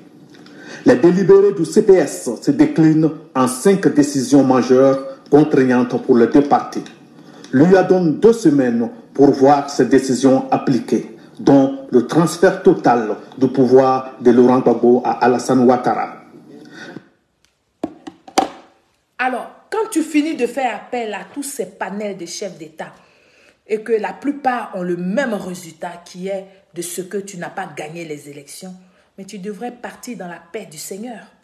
Puisque toi-même tu as dit dans le discours de prêtement de serment là, que tu ne veux pas que le sang d'un Ivoirien soit versé en Côte d'Ivoire. Pourquoi donc tu n'es pas parti, puisque c'est toi-même qui as appelé les gens? Pourquoi tu n'es pas parti du pouvoir? Puis Chéric Balé, ça aussi tu n'as pas vu et tu viens t'asseoir gaillardement pour faire croire aux Ivoiriens, pour faire croire aux Africains, pour faire croire à la communauté internationale que le président, son excellence Alassane Ouattara, c'est lui qui a été installé par cette communauté internationale. Pourquoi vous jouez la carte de la malhonnêteté? Vous n'avez pas compris que c'est parce que vous êtes malhonnête que Dieu ne vous ouvre aucune porte. Parce que vous êtes malhonnête, parce que vous continuez de manipuler le peuple de Côte d'Ivoire dans le mensonge que Dieu ne vous ouvre aucune porte pour pouvoir accéder au pouvoir d'État. Alors changez donc de méthode. Et la seule façon de changer votre méthode que vous avez trouvée, c'est d'emmener le peuple de Côte d'Ivoire à un soulèvement populaire. C'est d'emmener cette jeunesse ivoirienne, cette nouvelle jeunesse qui a grandi. Parce que ce n'est pas nous, la cinquantaine, qui allons aller dans les rues encore. Vous pensez, c'est-à-dire que vous vous concentrez encore sur cette nouvelle jeunesse qui vient juste d'avoir la majorité pour pouvoir voter aux élections. Cette jeunesse-là, vous voulez les emmener encore dans les rues, alors que vous connaissez la vérité des urnes. Pourquoi donc? Pourquoi s'obstiner à vouloir faire croire aux gens que le président, son excellence Alassane Ouattara, a plus travaillé avec les Occidentaux, a plus appelé les Occidentaux à venir détruire la Côte d'Ivoire, alors que c'est vous qui avez appelé les Occidentaux à venir s'ingérer dans notre crise post-électorale? Pourquoi vous ne choisissez pas le chemin de la vérité? Pourquoi vous ne choisissez pas le chemin de l'amour, du fond du cœur, de l'amour intérieur? Pourquoi vous avez du mal à ne pas oublier ce que vous avez vécu, mais à mettre en avant l'intérêt général pour embrasser les enfants de la Côte d'Ivoire? Pourquoi donc vous ne pouvez pas mettre en dehors de vous la haine qui vous habite et puis parler patriotisme? Pourquoi donc? Pourquoi, Chéric Balé? Pourquoi tu veux forcément te servir du peuple de Côte d'Ivoire, de notre jeunesse, de notre relais pour pouvoir mener le combat de ceux qui t'entretiennent? Pourquoi donc en tant que femme? Pourquoi tu le fais? Pourquoi? Toutes ces questions restent posées à tous ceux qui veulent détruire la Côte d'Ivoire. Pourquoi, si vous aimez la Côte d'Ivoire, vous ne vous apprêtez pas pour aller dans les urnes pour battre le candidat du RHDP, quel que soit qu'il est? Pourquoi? Pourquoi vous n'êtes pas prêt à présenter au peuple de Côte d'Ivoire un programme qui pourra améliorer les conditions de vie des Ivoiriens? Pourquoi? Pourquoi vous êtes incapable de vous surpasser, de effacer votre moi et de mettre l'intérêt général en avant? Pourquoi? Pourquoi vous faites ça aux Ivoiriens? Pourquoi vous voudriez que des gens meurent parce que vous le voulez? Pourquoi? Pourquoi vous voulez ça? Pourquoi vous voulez emmener le peuple de Côte d'Ivoire dans votre regard? Pourquoi? Nous ne sommes pas concernés. Nous ne serons pas concernés. Aucun enfant de la Côte d'Ivoire ne va répondre à votre appel. Aucun enfant de la Côte d'Ivoire ne va se laisser manipuler par vos mensonges. Nous serons là pour informer le peuple de Côte d'Ivoire. Alors, Pucherik Balé la menteuse. Pucherik Balé la roublade. Pucherik Balé la menteuse. J'insiste là-dessus. Je viens donc de te faire écouter la démonstration de tes incohérences politiques. Oui. Et maintenant encore, plus loin dans sa vidéo, Pucherik Balé dit que le président, son excellence Alassane Ouattara, a été candidat. Voilà un autre gros mensonge que je n'arrive pas à supporter, que j'ai expliqué 1001 fois au peuple de Côte d'Ivoire. Et comme la répétition est pédagogique, je vais encore faire des cours ce soir à Pucherik Balé. Et à tous ceux qui pensent comme Pucherik Balé dans le secret, venez m'écouter. Ça va vous faire du bien.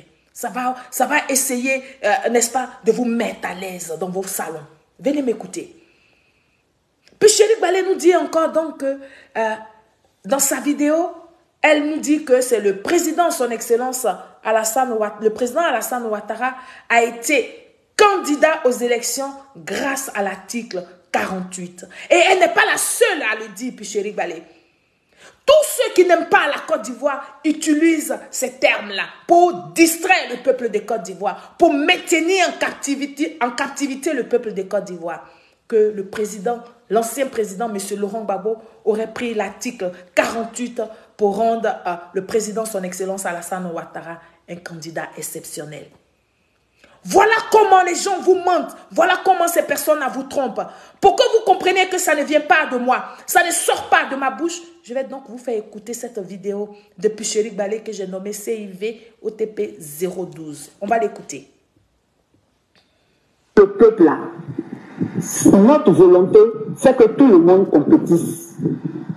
Celui qui a 2 ans, il compétit. Celui qui a 100 ans, il compétit. Nous sommes assez matures pour décider de qui nous voulons. Donc que le gouvernement prenne des décisions pour que l'exclusion ne revienne pas. Pour rappel, là, c'est l'exclusion là qui a été le prétexte d'une rébellion en Côte d'Ivoire. On sait ce que ça a donné. Donc, vous ne pouvez pas venir pratiquer encore l'exclusion de façon aussi flagrante. Voilà. Donc, nous voulons vraiment interpeller le gouvernement pour la paix, pour des élections apaisées, pour la paix en Côte d'Ivoire, pour la réconciliation nationale, qu'on permette à tous les leaders politiques d'être sur la liste électorale, de se présenter aux élections. C'est nous, le peuple, là, qui allons décider ce que nous voulons. C'est ça aussi la démocratie. Quand on parle de souveraineté du peuple, là, ça s'exprime dans les urnes.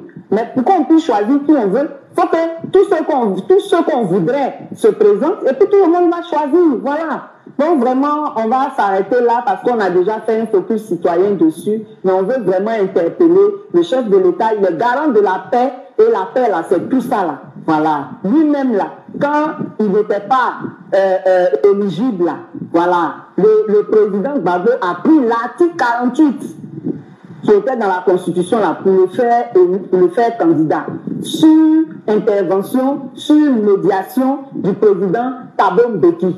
Donc, aujourd'hui, c'est pas lui qu'on a pris l'article 48 pour qu'il soit candidat pour devenir président. C'est pas lui qui va exclure les autres. C'est pas lui qui devrait exclure les autres. Voilà. Voilà comment mon cœur saigne de savoir qu'une femme peut mentir aussi fortement. Voilà. Alors, Picherik Balé, la manipulatrice. Picherik Balé, n'est-ce pas? La roublade. Picherik Balé, la menteuse. Picherik Balé, je te mets au défi ce soir. Et tous ceux qui vous parlent, tous ceux qui parlent, qui tiennent le même langage que toi, je vous mets au défi. Oui, de me trouver l'article, ce décret, n'est-ce pas, de l'article 48, faisant du président son excellence Alassane Ouattara un candidat aux élections de 2010. Je reprends. Je dis, je mets toute l'opposition de Côte d'Ivoire au défi, y compris Picherik Balé elle-même, de me montrer, je dis bien de me montrer un seul article, un seul, comment on appelle ça, un seul décret que j'allais dire dans l'article 48, qui a rendu le président son excellence Alassane Ouattara candidat aux élections de 2010. Et donc, si on me trouve, si l'opposition de Côte d'Ivoire me trouve ce document, moi, sur une série là, je ne suis pas une roublade. Je vais arrêter de faire des vidéos politiques et puis je vais faire autre chose. Voilà. Je vais arrêter de faire des vidéos politiques si on m'emmène un seul décret dans l'article 48 qui a rendu le président son excellence Alassane Ouattara un candidat exceptionnel pour les élections de 2010. Parce que c'est ce qu'ils disent tous dans les salons, dans les bérédromes, dans les coins des Garba. C'est ce qu'ils disent. Dans les maquis, dans les bars, dans les soirées où ils vont pour s'appuyer là. C'est ce qu'ils disent. Dans les soi-disant marches, c'est ce qu'ils disent. Ils disent que M. Laurent Gbagbo a pris un décret dans l'article 48 pour rendre le président son excellence Alassane Ouattara un candidat aux élections de 2010. Picherik Balé. Alors, pour mieux comprendre, n'est-ce pas, sur ce qui s'est passé, je vais appeler ici le jeune des ministres, que je nomme affectueusement Kylian Mbappé. Touré Mamadou, il va nous expliquer. Mais avant que Touré Mamadou même ne parle, ma petite connaissance que j'ai là, je vais mettre ça à votre disposition, chers Ivoiriens. Comprenez que cet article 48 dont parle l'opposition de Côte d'Ivoire n'est pas un article que monsieur il n'y a pas eu de décret qui a été pris dans l'article 48 pour rendre notre leader, notre champion, n'est-ce pas, notre boussole, le président de la République de Côte d'Ivoire, le rendre candidat exceptionnel. C'est faux! Cet article 48 dont parlent les uns et les autres, ceux qui n'aiment pas la Côte d'Ivoire, c'est un article qui avait été pris pour les élections de 2005. Et donc, pourquoi donc ils ont pris cet article? Ils ont pris cet article parce que on considère que M. Henri Konan Bédié devait être aussi candidat. Alors que M. Henri Konan Bédié avait dépassé l'âge, parce qu'on était dans la Deuxième République. Et dans la Deuxième République, si tu as plus de 70 ans, si tu as 70 ans, tu ne pouvais plus être candidat. Et donc, comme M. Laurent Gbagbo a utilisé la ruse pour dire que la Côte d'Ivoire n'est pas unifiée, il ne fait pas les élections de 2005, c'est là que cet article-là avait déjà été pris. Pour que tous les candidats, tous ceux qui veulent se présenter, c'est-à-dire que tous ceux qui avaient l'âge qui est dépassé, parce qu'ils n'ont pas organisé les élections, les gens là devaient concourir. Donc ce n'est pas en 2010 que cet article a été pris pour rendre le président son excellence Alassane Ouattara candidat aux élections de 2010. Non. C'était pour aller aux élections de 2005. Est-ce que je peux reprendre? C'était donc pour aller aux élections de 2005. Et donc, ça concernait tout le monde. Monsieur Henri Konan Bédié, le président de la République, son excellence Alassane Ouattara. Et tous les autres candidats qui voudraient se présenter à ces élections de 2005 là. Malheureusement, monsieur Laurent Gbagbo a utilisé la ruse. Il dit le pays n'est pas unifié. Et donc, il n'est pas allé aux élections. Mais l'article là demeure. Oui, ça demeure. Donc, ce n'est pas en 2010. Et ils ont tellement chanté ça, ils ont tellement répété ça, que c'est devenu la vérité dans eux-mêmes, leur tête. Ce qui fait que quand ils parlent, ils ne se rendent même pas compte que c'est un mensonge. On va écouter ici Kylian Mbappé. Il va nous instruire sur la question. La candidature d'Alassane Ouattara n'a jamais été une candidature d'exception en 2010. Pause. La candidature du président Alassane Ouattara n'a jamais été une candidature pour les élections de 2010. On reprend. La candidature d'Alassane Ouattara n'a jamais été une candidature d'exception en 2010. En réalité, il y a eu une grosse arnaque qui n'a pas été perçue par nos concitoyens, que lorsqu'il y a eu des accords de Marcoussis et que les belligérants, y compris la classe politique, sont retrouvés à Pretoria, le président Thabo Mbeki a demandé au président Laurent Gbagbo de faire usage de l'article 48 de la Constitution pour permettre donc à tous les participants donc de l'INAS Marcoussis d'être candidats. Et si tu te rappelles très bien, le président Laurent Gbagbo a fait un courrier, annonce officielle, lui à la télé, pour dire que suite aux accords de Pretoria, il prend l'article 48 de façon exceptionnelle pour que Alassane Ouattara et Henri Konan Bédié puissent être candidats aux élections présidentielles 2005 et uniquement 2005. Il faut réunir donc pour 2005. Pause. Pour 2005 et uniquement 2005. Je reviens en arrière, c'est important. Écoutez. La candidature d'Alassane Ouattara n'a jamais été une candidature d'exception en 2010.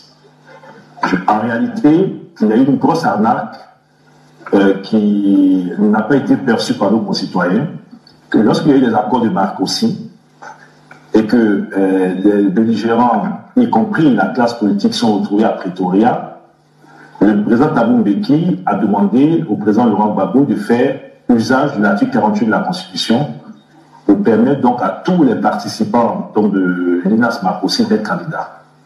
Et si tu te rappelles très bien, le président Laurent Gbagbo a fait un courrier, annonce officielle, lui à la télé, pour dire que suite aux accords de Pretoria, il prend l'article 48 de façon exceptionnelle pour que Alassane Ouattara et Henri Konan Bédié puissent être candidats aux élections présidentielles 2005 et uniquement 2005. Il faut réunir donc pour 2005 et uniquement 2005. En 2010, cette lettre du président Gbagbo était caduque puisque 2005 est passé et qu'il avait circonscrit son initiative pour 2005. Le juge constitutionnel qui a analysé les candidatures, tu pourras donc te réunir les arrêts. L'arrêt d'acceptation de la candidature Ouattara n'a pas fait référence à l'article 48. La candidature Ouattara a été analysée comme toutes les autres candidatures. Est-ce qu'il est ivoirien? Est-ce que relit l'arrêt? Donc, dans les conditions d'éligibilité du président Ouattara qui a été rendu, en aucun mois, si tu me sors un document, si tu me sors un seul document du juge de 2010 qui a rendu public les candidatures, qui a fait référence à une candidature exceptionnelle liée à l'article 48, je rends ma démission. Il dit, tu ne trouveras pas. Donc, il n'y a pas ni de candidature. Toutes les candidatures en 2010 sont des candidatures normales analysées par le juge au regard donc, de la loi et Alassane Ouattara a été accepté. Donc, il n'y a pas de candidature dérivée en 2015. Voilà. Dites à Picherick Balé que nous, les archivistes, là, nous sommes là. On est assis par terre ici, puis on la regarde. Alors, peuple de Côte d'Ivoire, Ivoiriens, Ivoiriennes, ce que vous devez comprendre ce soir, c'est vrai, j'ai fait la déconstruction du mensonge de Picherick Balé. C'est vrai, j'ai mis à nu tout ce que Picherick Balé fait. Mais c'est à vous la décision de faire le bon choix. C'est à vous de comprendre que toutes ces personnes-là, ils vont toujours venir vous parler sans vous montrer aucune preuve. Et pour ceux qui voudront vous montrer des preuves, ce sera des montages de vidéos. Ils vont prendre des morceaux de trucs qu'ils vont mélanger. Ce que moi je vous apporte, c'est limpide. Vous pouvez vérifier ça partout. C'est de ça qu'il est question. Donc après, le choix vous appartient. Le choix de ne pas donner vos vies à ces menteurs, à ces détruisants de la Côte d'Ivoire. Le choix de continuer de vivre. Même si c'est difficile, même si vous êtes pauvre, mais vous avez droit à la vie. Et donc je lance un appel au peuple de Côte d'Ivoire. Je lance aussi un appel aux pro-Gbagbo. Oui, je sais que je prêche dans le désert en ce qui concerne les pro-Gbagbo, mais je voudrais dire que c'est à votre risque et péril. Oui, c'est à vos risques et périls de vouloir sortir dans les rues pour manifester parce qu'il n'y a pas le nom de M. Laurent Gbagbo sur une liste électorale. Ce que vous devez savoir, ce n'est pas la fin du monde. Ce que vous devez savoir, la violence appelle la violence. Ce que vous devez savoir, vous n'allez trouver sur la terre aucune personne qui va croiser les bras et vous allez l'agresser et qui ne va pas se défendre. Vous n'allez trouver ça nulle part. Donc si vos vies ne vous tiennent pas à cœur, au lieu de mettre la Côte d'Ivoire encore en spectacle, mais allez tout seul vous donner la mort comme vous pouvez, sans que la Côte d'Ivoire ne soit témoin, sans que la Côte d'Ivoire ne vive encore des choses atroces, sans que le peuple de Côte d'Ivoire ne soit impliqué dans ce que vous voulez là, vous. Puisque vous avez fait le choix de suivre une dame qui a une feuille de route. Vous avez fait le choix d'écouter des personnes qui n'ont pas de programme de société à vous présenter, mais qui vivent dans le passé, qui n'ont que des souvenirs, qui n'ont plus d'avenir pour vous, le peuple de Côte d'Ivoire. Si vous faites ce choix, c'est à votre risque et péril. C'était sur ces mots que je voudrais lancer un appel à tous les membres du RHDP, à tous ces Ivoiriens-là, n'est-ce pas, de rester concentrés, de continuer d'apporter notre amour au président son Excellence Alassane Ouattara, de continuer d'encourager nos forces de l'ordre, de continuer de remercier le ministre de la Défense qui donne corps et âme, un homme discret, un homme effacé dans le gouvernement du Premier ministre Patrick Achi, mais qui travaille fortement. Nous devons continuer à encourager ces personnes à continuer ces bonnes œuvres pour que la Côte d'Ivoire continue de vivre en paix et en tranquillité. Sur ce, je voudrais qu'ici, ensemble, nous disons vive son Excellence Alassane Ouattara. Vive le vice-président M. Meïlé, le Premier ministre Patrick Achi et tous les membres de son gouvernement. Et vive le peuple de Côte d'Ivoire, le vaillant peuple de Côte d'Ivoire que vous êtes. Une très bonne soirée à vous tous et à très bientôt pour une nouvelle émission. Au revoir.